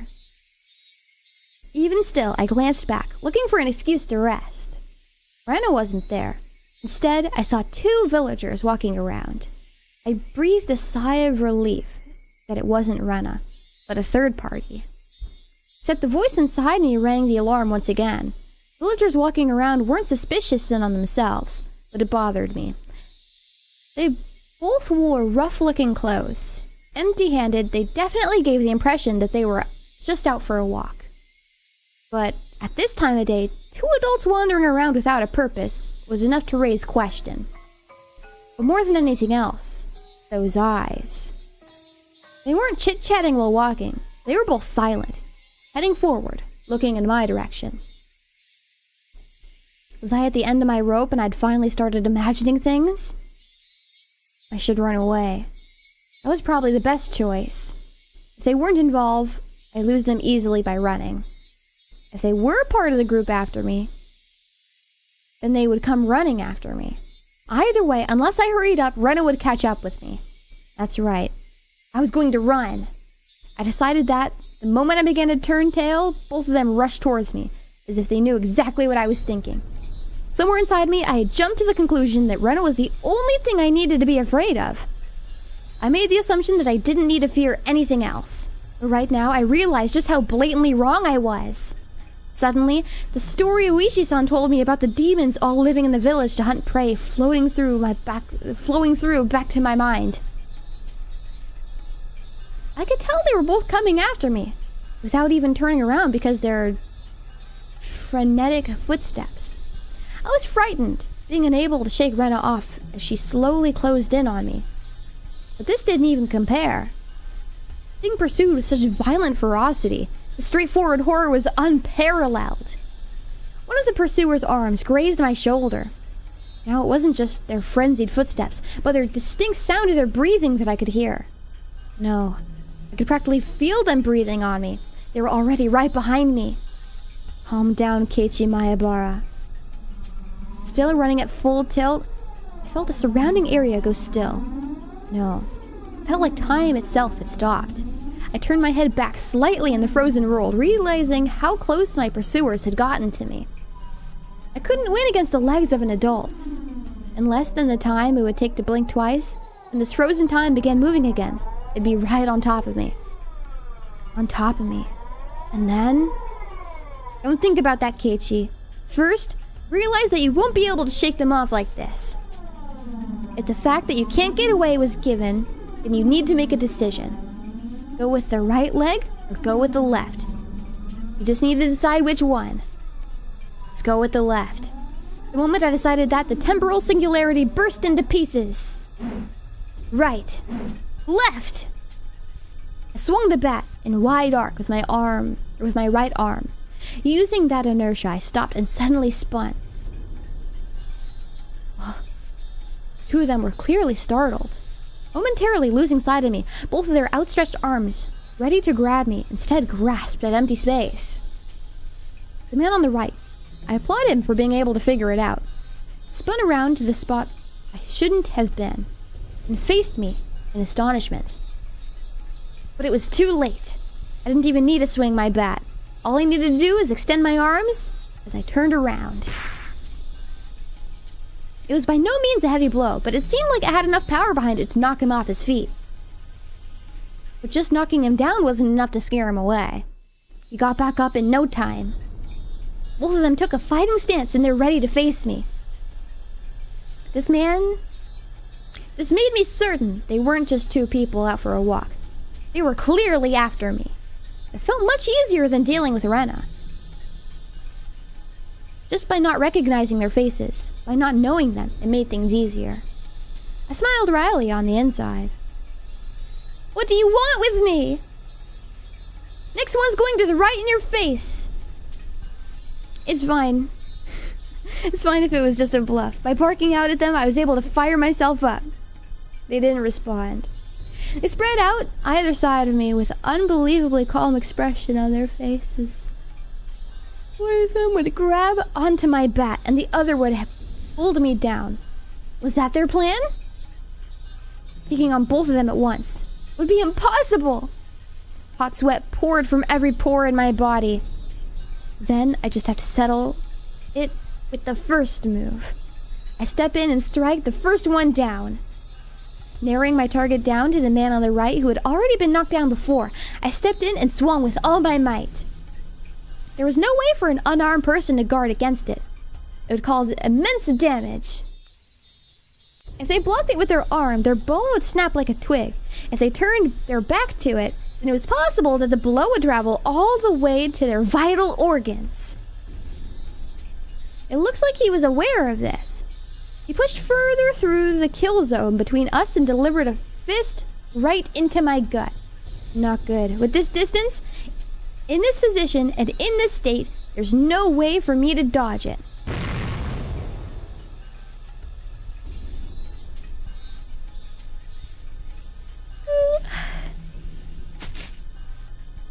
The world flipped upside down. I understood that I was being tossed around like a rag doll. I landed on the soft earth without a sound, feeling the grainy soil press against my face. It didn't hurt at all. But the moment I thought that, I suddenly felt pain coming through the abrasion on my skin, as well as the contents from my stomach being forced upwards, flooding my mouth with a bitter sensation. I knew very well that I didn't have the time to relish this experience. I stood up as quickly as I could, but at that moment, the other man was already barreling towards me. Being able to comprehend calmly that I simply couldn't dodge it, it made it all the more upsetting. After plowing into my stomach full force once again, my assailant twisted around behind me and locked his thick arm around my neck. My throat felt like it was being crushed by his immense strength. I couldn't even contemplate that I was being strangled, or that I was about to go unconscious. My vision simply darkened, and a silent whining noise began playing deep in my mind. It took everything I had to keep myself from blacking out. While this was happening, the other man was more likely standing in front of me. I wasn't able to open my eyes, but I could feel that he was there. God, sorry. There was nothing I could do now. Unable to shake his arm off me, I couldn't run. I couldn't fight back. Dire straits. I couldn't even come up with a phrase that adequately described my situation.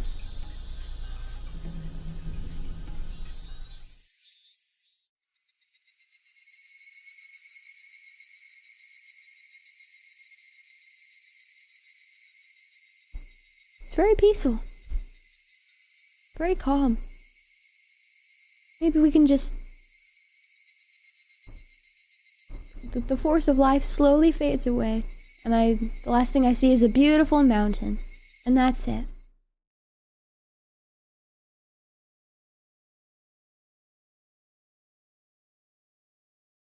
I'm home? I made it to my house? A familiar ceiling, the smell of bed and pillows. I knew them well. Was this my room? Normally there wouldn't be anyone in my room besides me, but their presence made me spring wide awake. When I did that, pain shot throughout my entire body. Feeling alright? You think you'd be better just lie down for a bit?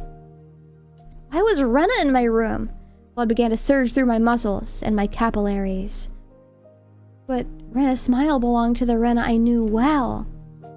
I knew I shouldn't let myself feel this way, but I relaxed thinking that this version of Rena was safe. Why am I? Don't you remember? After losing consciousness, nothing at all.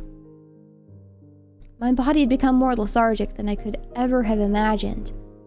I guess that would be expected outcome after exerting everything I had back there. I tried to at least clear my head, but I just couldn't shake the sluggish feeling out of my mind. I called a doctor. He should be here soon. I think you better just lie down until then. I wasn't injured seriously enough to merit calling a doctor, but knowing that someone impartial was coming was slightly reassuring. Why am I here? I'm sure I was at the dam site. That's what I want to know. What happened?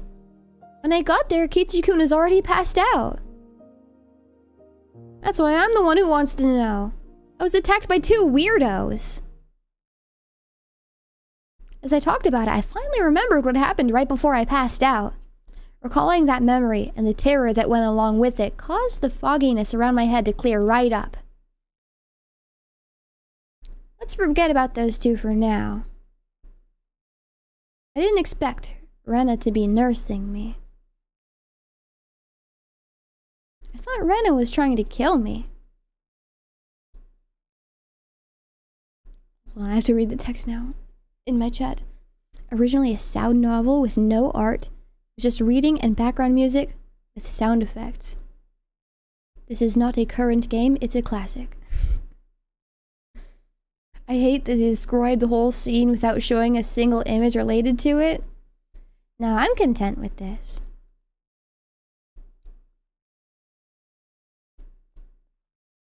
Honestly, I think it might make it scarier that we don't get to see everything. I think I like it this way. So not only did she not kill me, she had nursed me back to health. Amazing you could drag me all the way back here. Wasn't I heavy? Looking at Rena's delicate frame, it was hard to believe that she had not only gotten me back home, but even dragged me all the way to the 2nd floor. Did she have some help? Don't you remember, Keiichi-kun? Rena appeared a bit surprised and still kept her smile.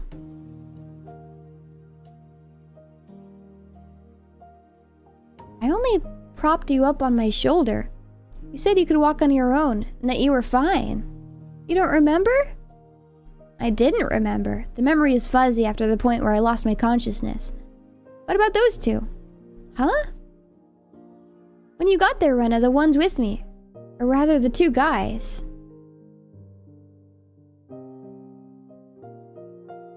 There wasn't anyone. She said it bluntly. The way she'd stated it felt slightly unpleasant. I was just too timid at that time. I might have been able to force some answers out of Rena. But if I did that, then this kind of Rena might transform into a scary Rena who I didn't know. Being that, I didn't press any further. Thinking about it, it was the obvious choice. If both of those men were there, I don't think Rena would even have stood a chance. I couldn't find a way to explain it unless I assumed she brought me here after those 2 already gone. Rena was still smiling. Her eyes sparkled warmly. Yet, I feel like I was hallucinating when I saw something. Something akin to a shadow slowly creeping across her face. That small omen sent shivers down my spine. While Rena was still Rena, I needed to make contact. I needed to contact Oishi-san. Rena stopped me when I tried to get out of bed. She said it would aggravate my wounds, so I should sleep. I'd like to go to the bathroom, though. Oh, sorry. Rena couldn't say anything else. While Rena stayed in the room, I quickly went downstairs to get the phone receiver in the living room. When I approached the front door, the doorbell rang ding dong. Who says that? I love when they ring ding dong my doorbell. It must have been the doctor Rena had called. It was strange for a patient to welcome in the doctor who was making a house call. But it'd be incredibly reassuring to have him here for the considerable time it would take Oishi-san to get here. I carelessly opened the door with that simple assumption and regretted it almost instantly. Mion? Oh, you look just fine. I heard you collapsed, so I came to check on you. How did you know I collapsed? I heard from Rena over the phone. Do you need another reason other than that? I understood why she would call a doctor. But why Mion too? Rena was descending the stairs behind me. Rena, doesn't Kei-chan look pretty alright? She made me worry for nothing. That's true. Maybe I worried for nothing as well. We both began laughing. It appeared to be cheerful laughter. but I couldn't shake the feeling that there was a darkness looming over them. You? Me? Because I read it. I don't count. I was reading it. What's up with this shoe rack? How did it get like this? The shoe rack that I'd smashed into pieces had been like that since yesterday. I fell, you see? And the bat I was holding at the time slammed into it. This is what happened when you swing around something that you're not used to handling. I kept that fact that it was none of her business to myself. But leaving it like this will really startle your parents when they get home. I'll fix it up for you later. Now come on, ch1. The terminally ill need their rest. Come back to bed. Back to bed. Both of them urged me up the stairs. I had no chance to call Oishi-san. I was pushed into my bed. As if it was the first time Mion had been in my room, she began searching around it instantly. Oh no! My note! She fiddled around my room and was scolded by Rena. You can imagine how it went. It was uncomfortable having my room poked around, but the conversation was so benign that it was heartwarming. During that innocent conversation, Mion said something as though it was perfectly ordinary. Rena, did you call the manager? Yep, right after I called Michan. He said he'd be right over. Manager? That out-of-place word gave me a bad feeling. Oh shoot, that's what I'm saying! Stop digging through my room, they're gonna find my diary! Rena called a doctor. Then called Mion. After that, she called a manager. Who's this manager? Since Rena and Mion's conversation was so peaceful, it felt slightly odd. Hey, Essie's the manager. They put me in this game? No way! That's me! What are you two talking about? Who's this manager? And didn't you know, ch1? We mean the manager when we say the manager. Like the director of a movie. Or like a foreman of the construction site. Oh, yay. I dug through all my memories for a manager who might have business with me. Only one thing came to mind. What Rena had just said, the construction site foreman.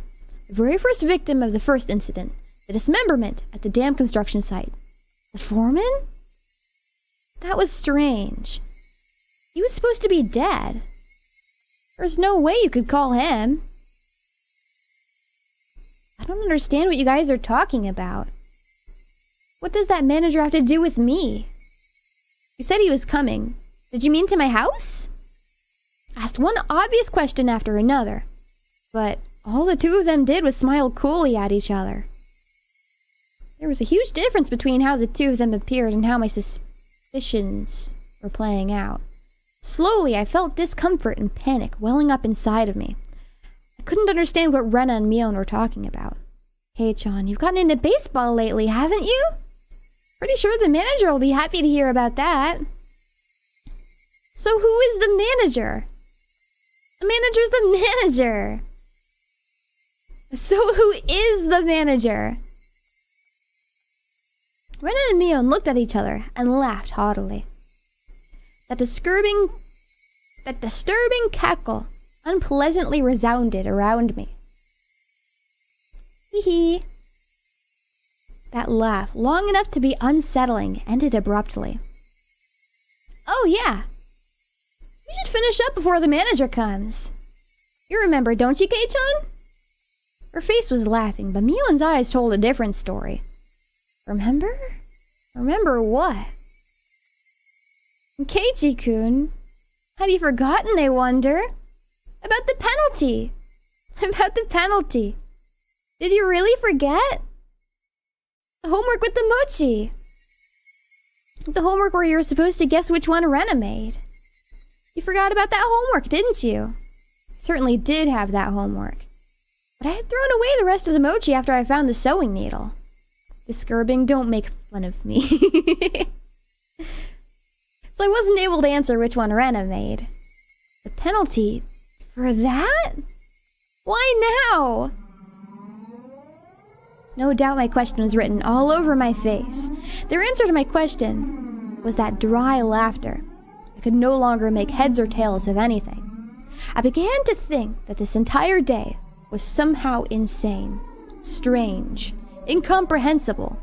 Being chased by Rena, attacked by strange men, the penalty Mion and Rena were talking about. What were these two laughing at? It didn't take that long for me to realize I'd been dragging into an abnormal situation. Who were these two? Who were these people? Or were these doppelgangers of Rena and Mion? Rena had gotten behind me at some point. Why was she pinning my arm against my back? What are you doing? Don't move. This is your penalty.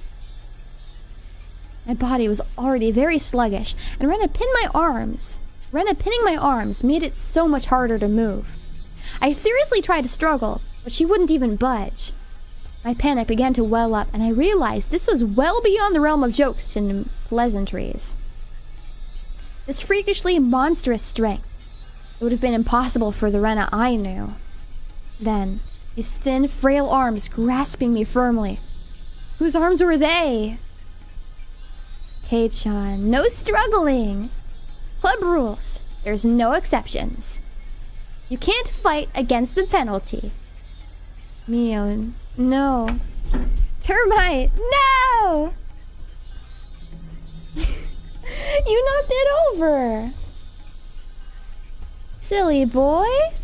You want on my lap? Buddy. Lap is okay. Lap is okay, but not now. Okay?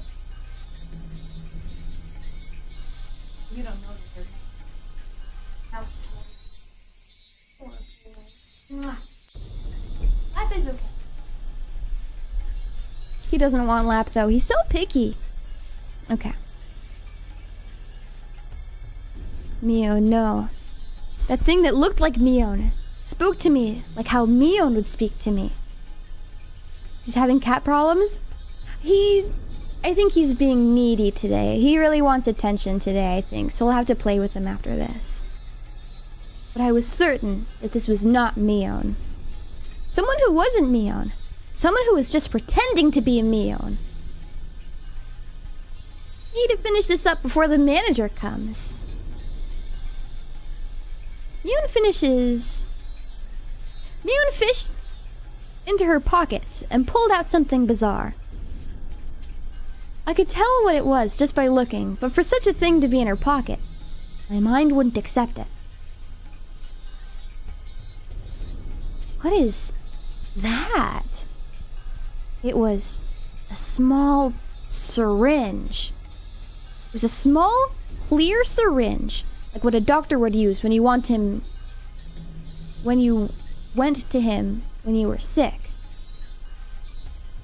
Rena held me even tighter, and I could hear the clattering laughter that no longer sounded like laughter blaring into my ears. That eerie laughter, it wasn't something that the Rena I knew could ever produce from her throat. This thing that was pretending to be Rena. Was this their real laugh? Unable to defend myself, the syringe Mion was holding drew closer. And the needle tip was waved in front of my face countless times. Don't worry, don't worry. It won't hurt. It won't hurt. What are you planning on doing? What kind of sick joke is this? What are you saying, ch1? You know exactly what's going on, don't you? About what? I don't understand any of this at all. I know you know. No use playing the fool this late in the game. Stop talking nonsense and try and confuse me. Is it 2? Today is not a good reading day.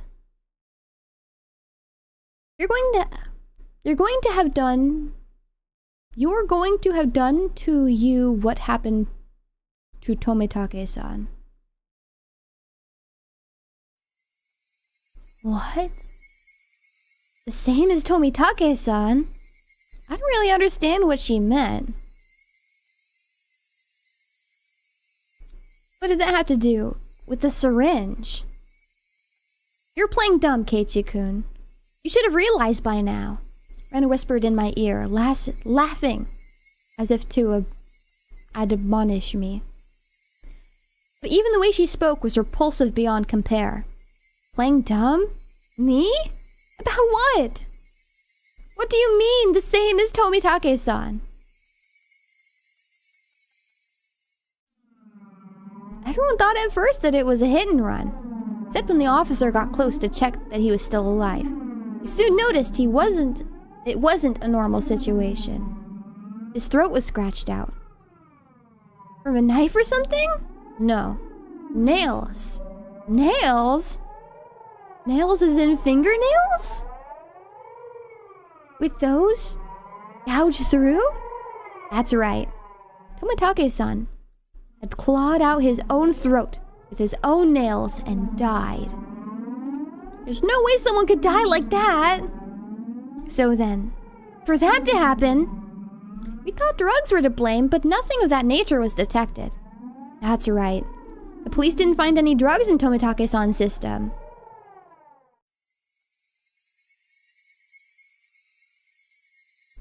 The police told me they didn't find any drugs in Tomitake-san's body. Wig. The two of them laughed together with sickening laughter. Of course they laughed. To assume that such a medicine didn't exist just because the police didn't know about it was completely foolish. Meaning the drug that caused Tomitake-san to die in such a bizarre manner did exist. If Mion injected this into me, then that would probably be all the proof I needed. That would basically mean I'd end up the same as Tomitake-san. Become hysterical, scratching out my throat in my last moments, and then die. For such an outrageous drug to exist. For Mion to be holding it. And that I was about to be injected with it. At that moment, I did not feel there was any need whatsoever to question it. What kind of idiot, when he's trying to dodge a ball flying straight for his face, has time to think of a reason as to why it's flying at him? Just give up. Alright then. Mion's actions lacked any gravitas that made it even more terrifying. There was none of the ceremony like when someone is sentenced to death. There was no hesitation at all, as if she were brushing her teeth. Mion reached out with one hand and grabbed onto my chest. It felt like electricity had run through the back of my head, and the entire world had gone dark. Did I stand up too fast? Or did someone hit me really hard in the back of the head?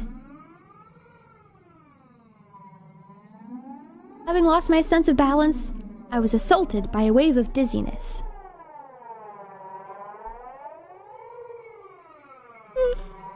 God. This long-ass story, Asila. That's a funny comment. I find that one funny. It's over?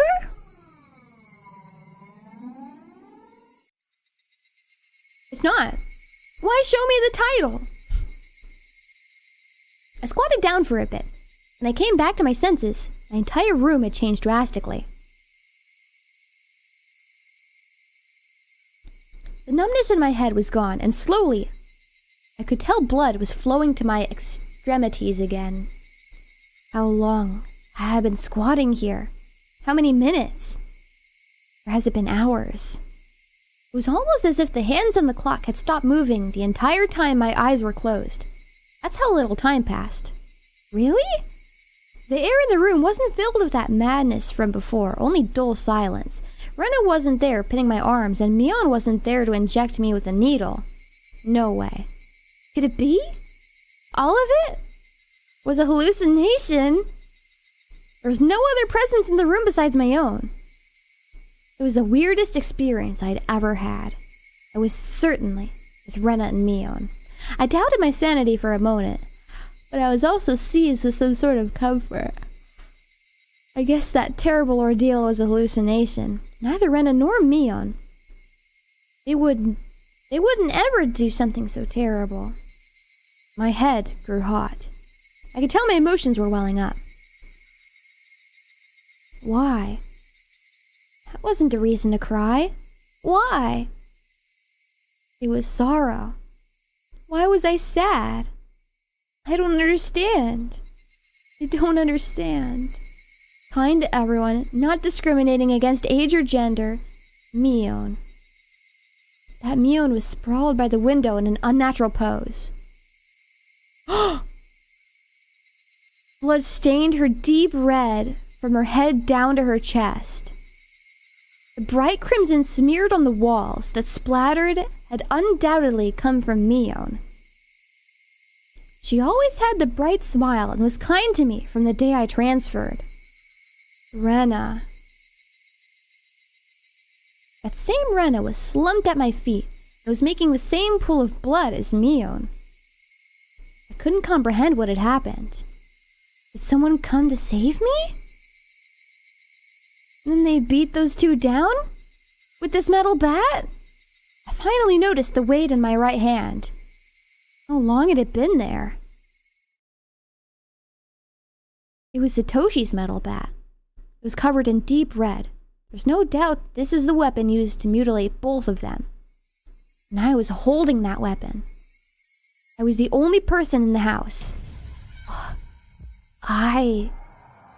Looking at this objectively, I couldn't think of anyone other than myself who could have done it. I did this? That's right. Keiichi Maebara. Of course I did it. Told myself gently, as if coaxing myself. Hey, me. There's no reason for you to remember it, nor is there a need to regret it. Eat or be eaten. You get that, don't you? But the blood, there's so much. Neither Rena nor Mion had moved an inch. It wasn't just a split forehead and a trickle of blood. Nothing that simple. The entire room was splattered with red, and that told me it didn't end with just 2 or 3 strikes. Were they dead? Both of them? The depths of my mind were calm, but on the surface I was panicking and agitated. Calm down, Keiichi Maebara. What happened to your usual calm self? Come on now. Do like you always do. Throw your head back and take a deep breath. Come on. Once, twice, breathe deeply. Calm down. Calm down. I chanted that over and over in my head and relaxed.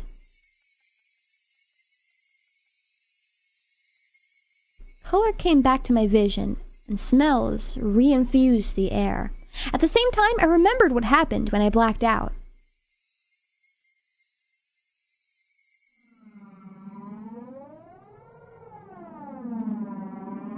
Rena and Mion had attacked me. They were about to inject me with whatever caused the same symptoms as Tomitake-san. But right before that happened, I fought back. I twisted my whole body and threw Rena as she pinned my arms. When I followed through with my spin and rammed my foot as hard as I could into Mion's torso, it was soft. Rena tried jumping on me, so I tackled her as hard as I could and slammed her against the wall. I didn't let that brief moment of having them off balance slip by. Satoshi's bat that was left carelessly by the side of my desk.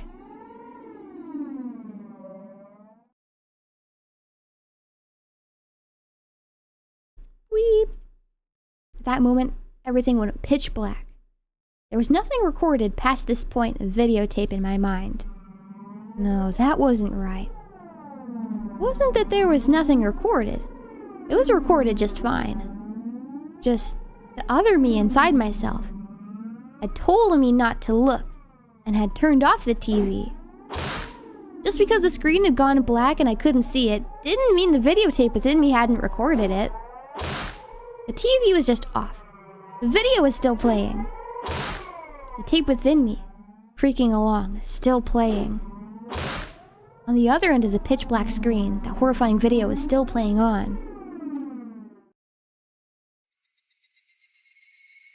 Compared to this, though, this, seen right before my eyes, still so difficult to take in.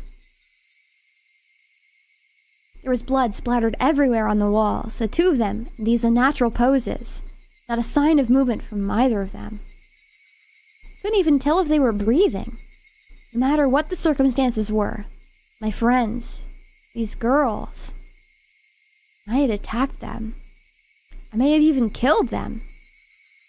But if I hadn't done this, I would have been the one done for. Balancing that out on an imaginary scale, it felt odd that I'd even feel bad about it. Even if it was a bit excessive, this is justifiable self-defense. The proof was all there. The two of them collapsed here, and Mion's syringe. Mion's syringe filled with some unknown drug that would certainly solve the mystery surrounding the incident with Tomitake-san. And from the fact that both of these two were involved, you'd be able to pick out the criminals, one after the other. Still, I might be suspected for this. But that was just fine.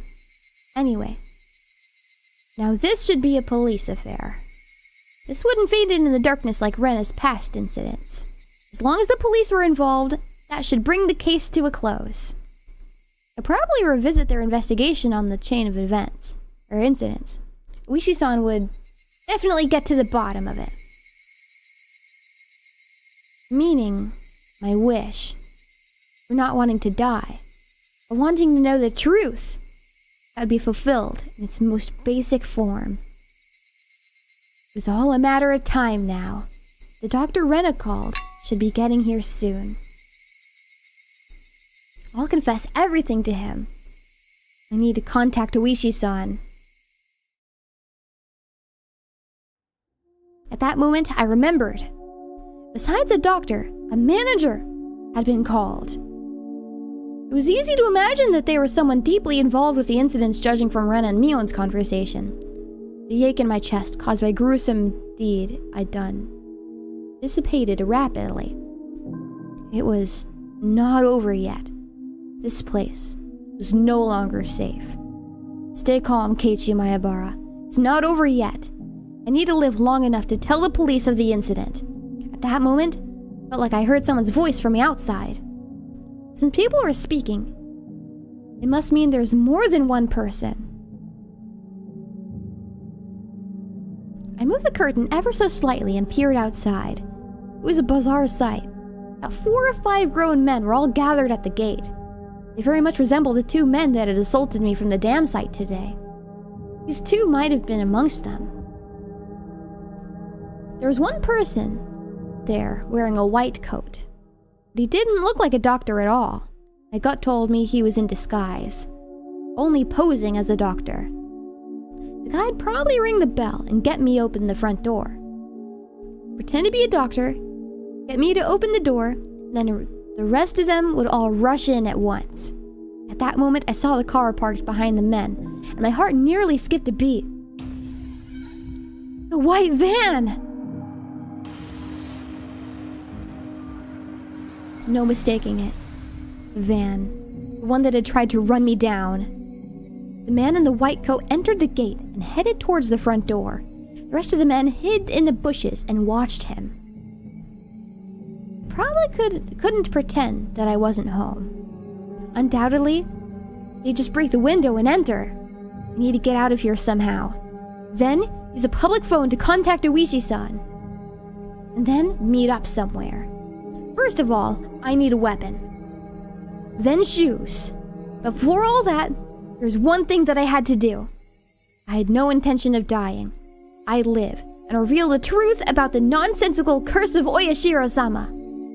But what would happen from here on, regardless of how determined I was, may bring about my demise. And that was why there was one more important thing There was one thing more important than getting out of here right now.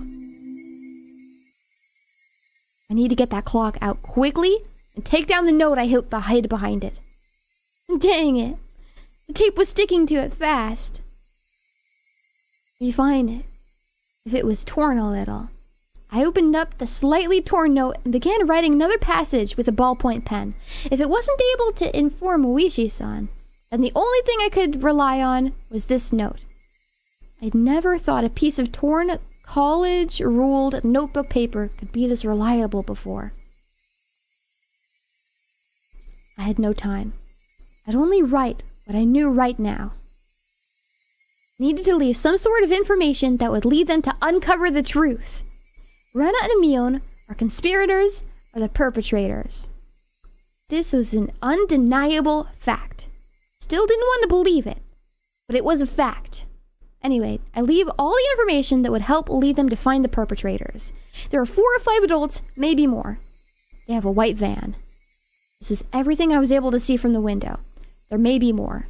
Also, there was that unidentified person known as the manager. To begin with, the term manager didn't even mesh with Hinamizawa at all. If they were going to include the managers from the past incidents, then the only one is the construction foreman, the victim of the first murder. The very first victim in the chain of incidents. Killed in the lynchings. His body divided into 6 pieces. His right arm never discovered. The police should have confirmed that death. How does he have this much time to write all this down? But Rena and Mion did both call him manager. They said manager. They wouldn't use that term to refer to someone who was dead. The police would never even conceive that someone who is deceased could be involved. That could be some sort of oversight? I didn't know. But even if I didn't know, it could be a big hint for Oishi-san. That's right.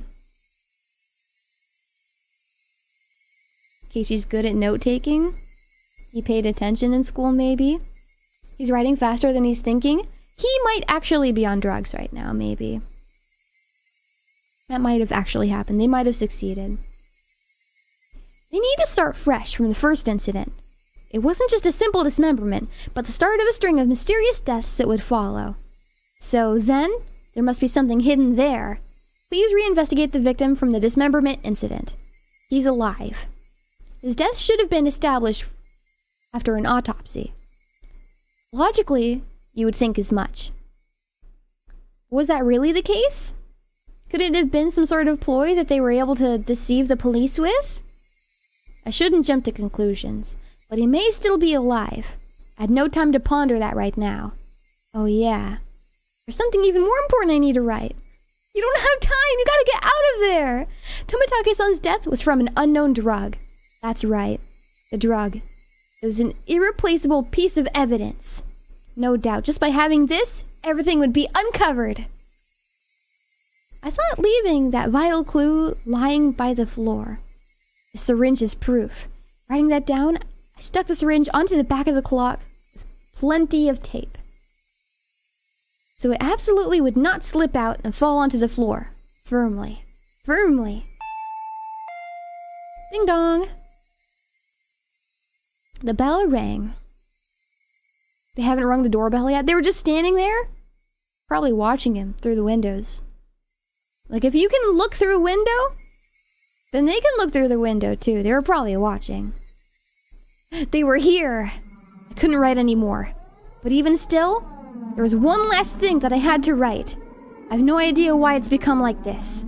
This may be the closest thing to the truth out of everything I wrote on this note. If you're reading this, then I'm probably already dead. Though you may or may not find my body.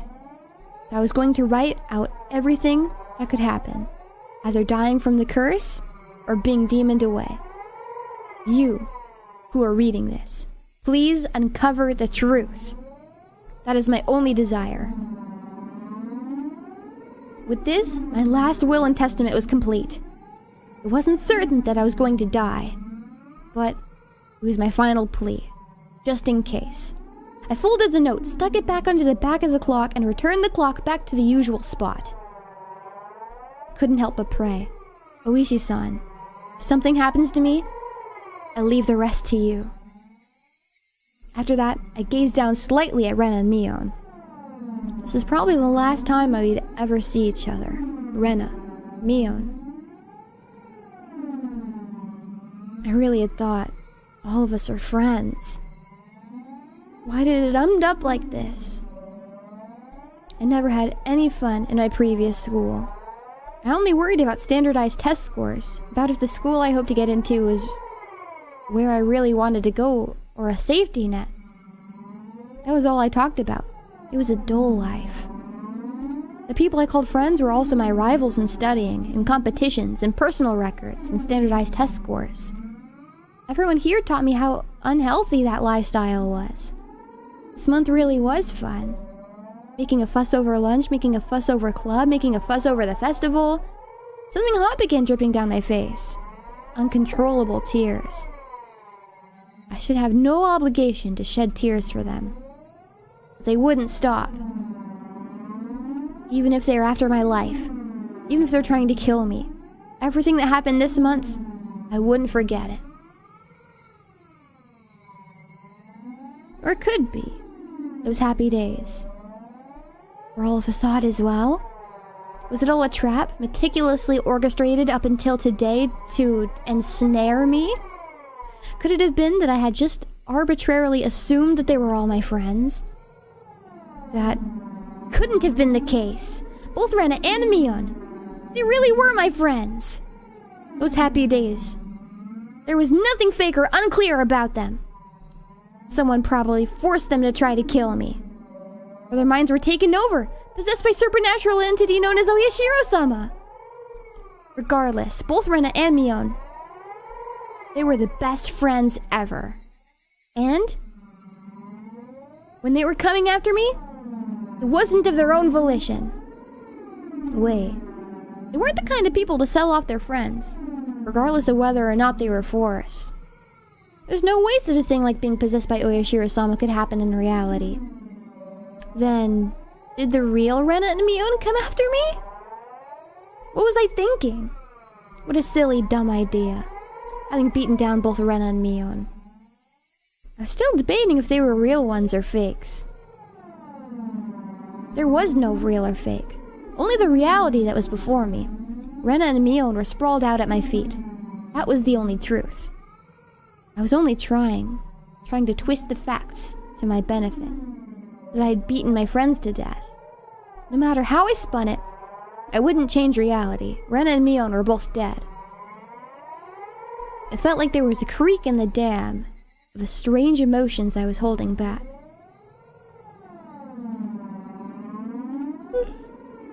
God. It felt like my calm state, which was nothing more than a bluff, had receded, and in that opening, insanity was leaking out. I killed them. I killed them. Rena and Mion, I killed them! The doorbell rang again. The unrelenting echo pulled me back into a state of composure once again. I didn't have a moment to spare. Quickly, I need to get away. I didn't want to die. I would uncover everything after that. The identity of whoever or whatever had pushed me this far. Even if I had to drink mud and eat grass. I would survive. I would survive. I would definitely survive. I killed Rena for that very reason. I also killed Mion. I went that far just to keep living. So I can't die. For my sake, and for the sake of the late Rena and Mion, I have to survive.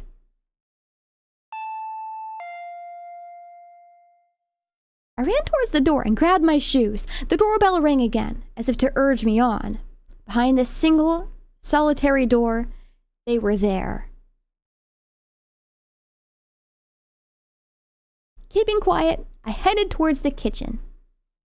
Headed towards the back door. Before opening the back door, I put my ear to it and checked for people outside. No one? After I put my shoes, I opened the door slowly as if to not make a sound. There he is, the back door! I piercing voice echoed out. The voice stabbed through me, setting my hair on end. I had to run. Get out of here, Keiichi! One after the other, it felt like rationale and intelligence. Those things that you use when you have time to spare, spill out of me. I didn't feel any pain from the branches scratching my arm and forehead. My autonomously pulsing heart also felt neither fatigue nor pain. My entire being just wished to live. There was nothing else it desired. It probably had no complaints whatsoever. So of course I wouldn't feel fatigue. I just ran, just recklessly rushing in the direction I was already heading. Even if nobody was chasing after me, I'd still be running like this. There wasn't a thought in my mind about where I was headed. Turning around, I felt presence right next to me. That presence was, without a doubt, chasing me like a shadow. If I took even one misstep, I'd be devoured. That's what I thought. So I didn't turn around. I didn't stop. I ran. At full speed.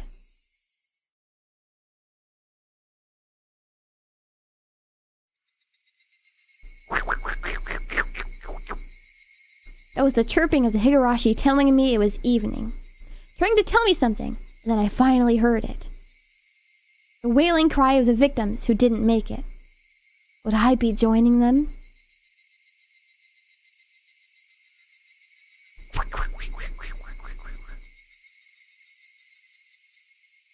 Only the Higurashi knew. They knew everything. They definitely knew. So I ran towards where I could hear more of the Higurashi's chirps. But the farther I ran, the farther away their chirping became. I couldn't get near them. Why are you all running away? Was it my fault? Was I the one to blame? Then I'll apologize. I'm sorry. I'm sorry. I'm sorry. I'm sorry. I'm sorry. I'm sorry. I'm sorry. I'm sorry. I'm sorry. I'm sorry. I'm sorry. I'm sorry. I felt that only the Higurashi knew.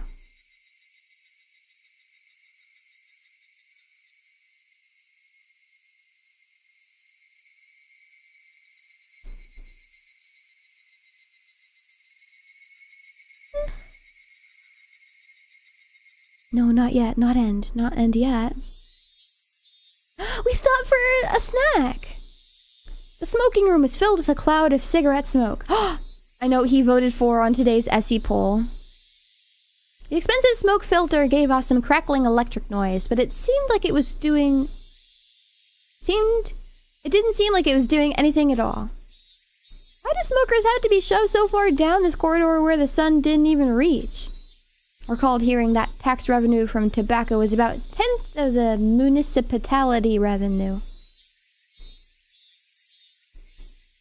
We were the most heavily taxed members of this municipality, so I really wish they'd show us a little more respect.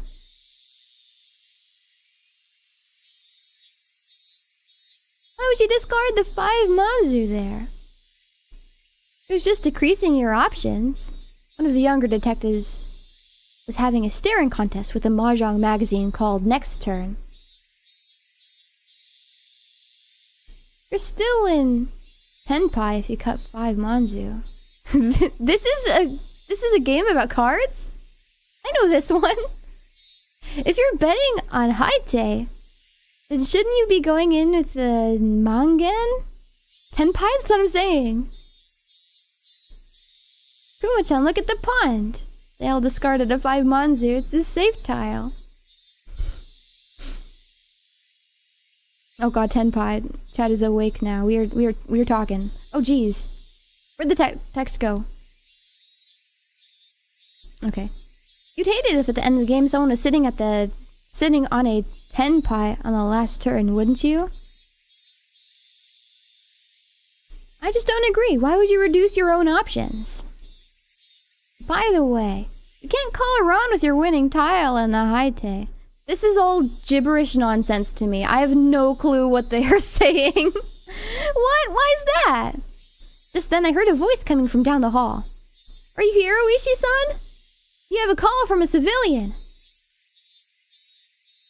Whoa, ain't that something? Well, see you soon. Why can't you call Ron on it? Hold for a second, Oishi-san. Who's Ron? I thought our character's name was Keiichi. The man sitting in the seat Oishi-san was heading towards waved at the telephone receiver. Outside line, from a payphone.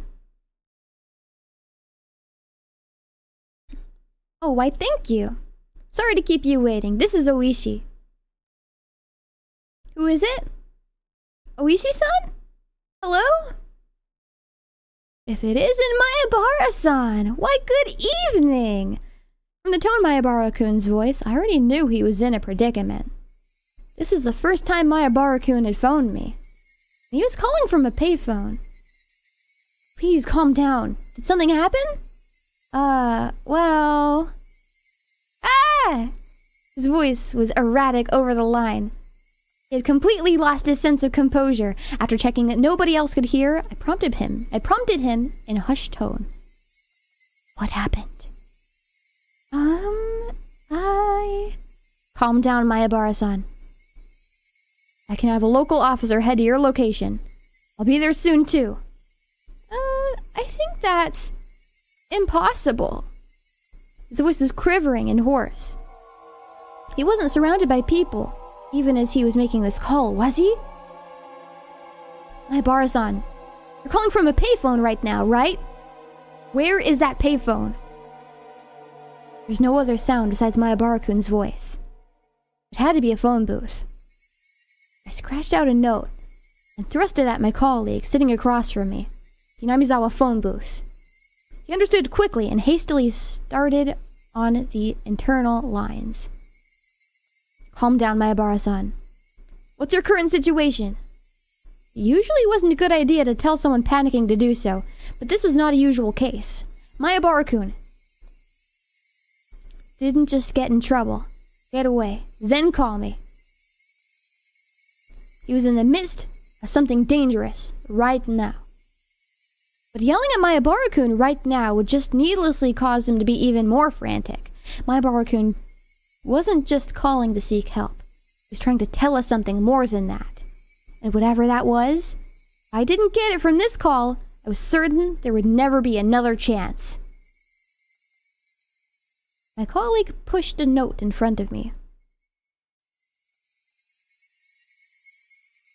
There's only one booth in Hinamizawa. Patrol car is on the way. 5 minutes. That's too long. How many officers are there? 2. Not enough. If it was as I imagined, there were likely quite a few people surrounding Mayabara-kun. 5 minutes was too long. Did you call the officer stationed in Hinamizawa? He's scheduled to be on patrol. They're currently out. And it'll be impossible to contact them. Gosh dang! Kuma-chan, bring the car around. Understood. Hello? Oishi-san? Hello? It's alright. I can hear you loud and clear. There was something wrong with Mayabara-kun. That wasn't a normal coughing sound. Vomiting?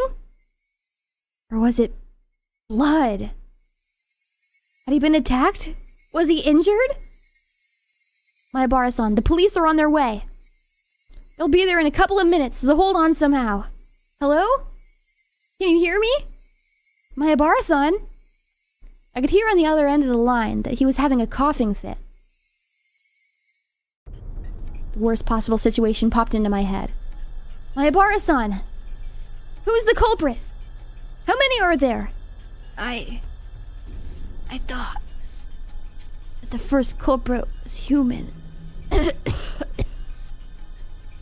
couldn't tell if it was a cough or vomiting. Similarly to like how I can't tell who's talking and when it's internal. Are you alright,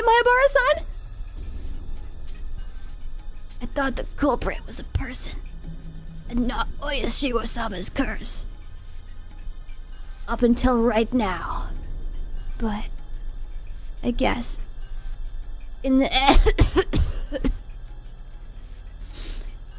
it was an intense bout of coughing. Then vomiting. But I guess Oyashiro-sama does exist. No, he's here. Maibara-san, please, just calm down. I've been thinking it was strange for a while now. It's been following me the whole time. I run and run and run and run, but it sticks to me like my shadow. Slowly. So slowly. It's digging itself into my back. Maibara-san. Are they right now, perhaps? Right behind you? Behind me? Right behind me. Please, Maibara-san. I can tell you're scared. But please, who is it that's right behind you? I can't just look behind me. If I do, well, I understand you're scared, but please, tell me. You just need to turn around a bit. Who is it? Who is behind you, Maibara-san? Right after I said that, I could hear him vomiting intensely. What followed was a nightmarish sound. Maibara-san, it couldn't be that you're clawing out your own throat. There was no answer, but I could hear something like scratching. There was a bang, as if something was being hit. Maibara-kun was probably trapped in the receiver. I could hear groaning and vomiting all over the other end, and repeating, with normal noise. Hello? Hello? Maibara-san! Hello? I knew how far away my voice would sound on the other end, but I couldn't help but shout. At that moment, I heard whispering coming from the other end. Couldn't tell what he was saying. And the way he was saying it, was he talking to himself? Or was he talking to someone there? Hello? Maibara-san! Rather than whispering, some kind of mantra he was chanting over and over. I focused my senses, trying to pick up on what he was saying. What he was repeating. What exactly? Beep! Suddenly, the line went dead. Did he use up his time? It was because it was a payphone! Ugh. It was because it cut out so abruptly.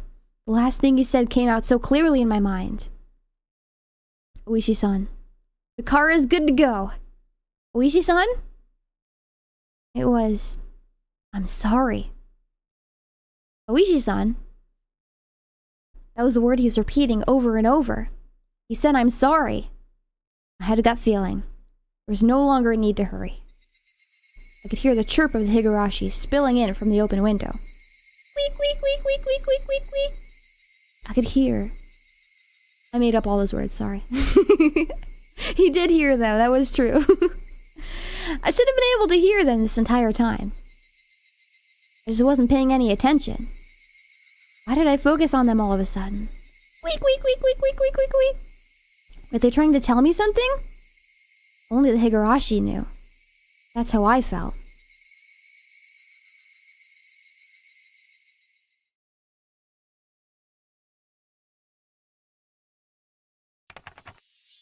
July 1983. In Hinamizawa, a remote village near Shishibone City, there was a murder involving 2 female students.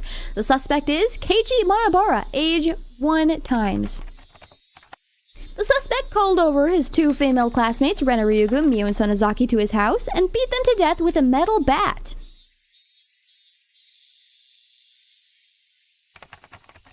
The scene of the crime was the suspect's room on the 2nd floor of his house. The inside of the room was covered with a significant quantity of splattered blood, and there were signs of a struggle within the victims. In addition to the scene of the crime, the entryway, living room, and kitchen— Hey, I'm not done! At the entryway, the shoe rack in the wall had evidence of being impacted by a strong blunt force. It is believed to have been the same bat as the murder weapon. Having no traces of blood, it is believed the destruction occurred before the murders. There is the possibility that the suspect overpowered the victims to keep them from fleeing. It's auto-scrolling? I don't even have auto on! In the living room, the rug had been pulled back and thrown aside. It is hard to believe that it is connection to the struggle with the victims, and thus the reason for the victims... Stop auto-scrolling! The victims what?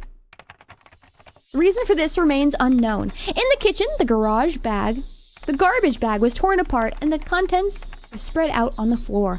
Garbage is strewn about in the surrounding areas and handprints believed to belong to the suspects were discovered. It is believed that the suspect had, for some reason, taken out the garbage and struck it with its fists.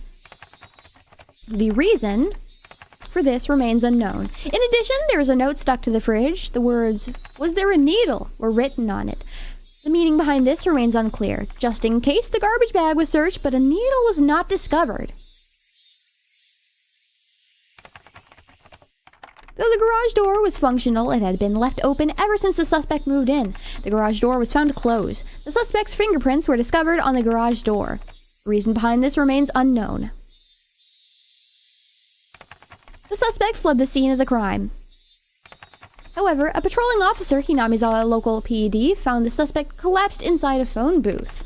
At the time of discovery, the suspect was unconscious in critical condition.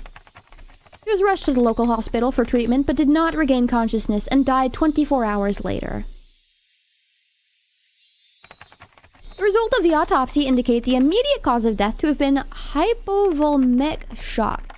It is determined that the suspect had clawed out his own throat with his fingernails and the resulting bleeding. Wait! Is that when you inject air into yourself and you, like, die? I know that's something that you can do, and that's why they weren't able to detect a drug inside of all the people who were getting injected with drugs? Is that what happened? I feel like that kind of thing happening to you would be labeled as some sort of shock. Very shocking indeed. I don't know exactly what is entailed in a medical shock, but I feel like that is shock. What? The word? The parents late to the parent-teacher conference. Hold on. So let's see, where am I? It was determined that the suspect had clawed out his own throat with his fingernails and the resulting in the bleeding caused of his death. What was it called? Is it not in the log yet? With the similarity of the death of Tomitake-san the prior week, the police believe there would be a connection and have opened the investigation. I think it's blood loss? Dang it. Because it is true. Like, would you be able to detect if someone injected air and died because of that? It would look like something else, wouldn't it? They could have done that. However, due to the wishes of the local authorities... Okay, now I'm allowed to read the log. With similarity to the death of Tomitake-san the prior week, the police believe there would be a connection to have opened an investigation. However, due to the wishes of the local authorities, it'll be a confidential investigation. Due to the abnormal nature of the death, it was suspected the drugs were involved, but with Tomitake-san, no traces were discovered. It was a good idea at least? Yeah, I'm full of great ideas. Someone should hire me as like a murderer or something. What prompted all this remains inexplicable. As such, this case being treated as an act committed on impulse. However, with several accounts of the suspect's bizarre behavior leading to this incident, it is possible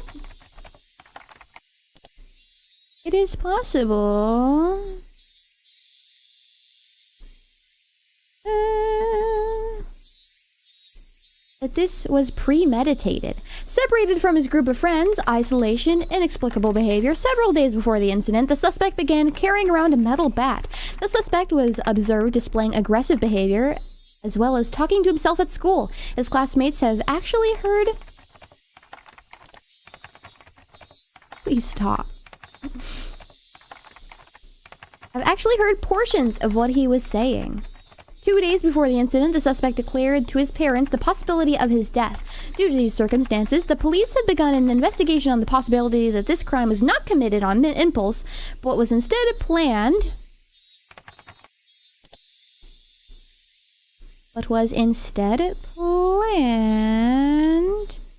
several days in advance.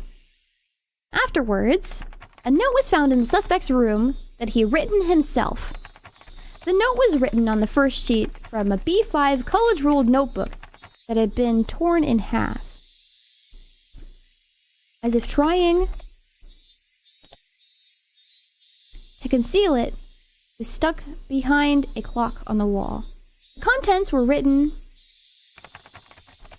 The police believe it to be strongly related to the incident. The police had changed their line of investigation based on the possibility that the suspect was involved in some sort of incident himself. However, no further clues were found, casting doubt on the credibility of the note. Was the crime impulsive or premeditated? With the situation unclear and no further developments, the case has been labeled as unresolved.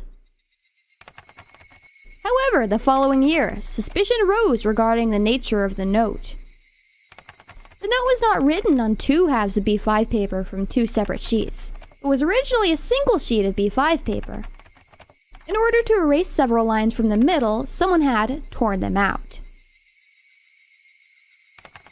Judging from the size of the letters, the missing section is estimated to be 2 to 3 lines. It is highly probable that the person who eliminated the lines in question is not the suspect. In addition, judging from the traces of the large quantities of cellophane tape being stuck to the back of the clock, speculation that something other than the note was stuck there.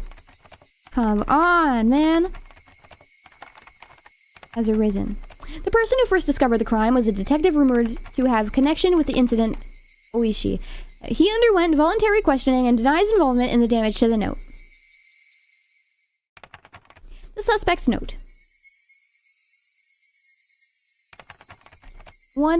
I, Keiichi Maebara, am in fear for my life. I do not know why they are after my life. The only thing I do know is that it has to do with Oyashiro-sama's curse.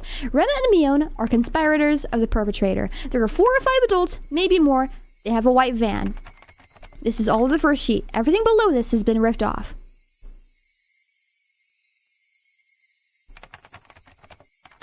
This is from the second sheet. Everything above has been ripped out. I have no idea why it's become like this. If you're reading this, I'm probably already dead. Though the only difference may be the presence or lack of a body. You who are reading this, please uncover the truth. That is my only desire. Keiichi Maebara.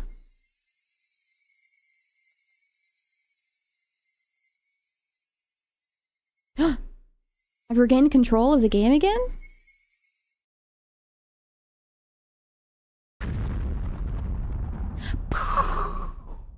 Very dramatic. Am I free to sip my drinks now? Am I free? A new scenario?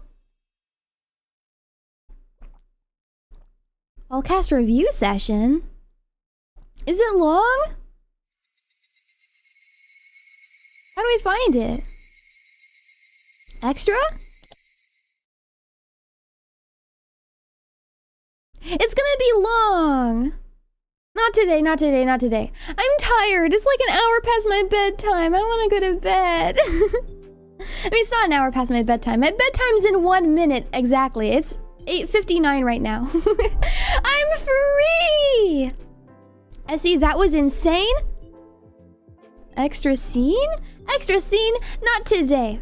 We'll read it a different time. Essie, it's past bedtime? It's almost past bedtime. My bedtime is in 1 minute. Go ahead and sleep. Next time? Next time, next time, next time. Yeah, I gotta tap out for sure, lol. I enjoyed the stream. I'm happy you had a good time. Sheep has to go to bed without skincare or will wake up covered in acne. I don't want to do that. I'm gonna do my skin and my teeth still. Next part is longer?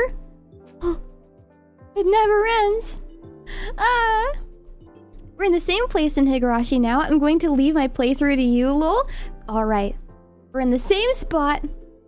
Next time we can do a different chapter. We could do chapter 2, chapter 1. Chapter 1, chapter 2. One of those. I'll definitely regret staying up tomorrow. Lol, worth it though. I know, it's worth it because I had fun with you guys.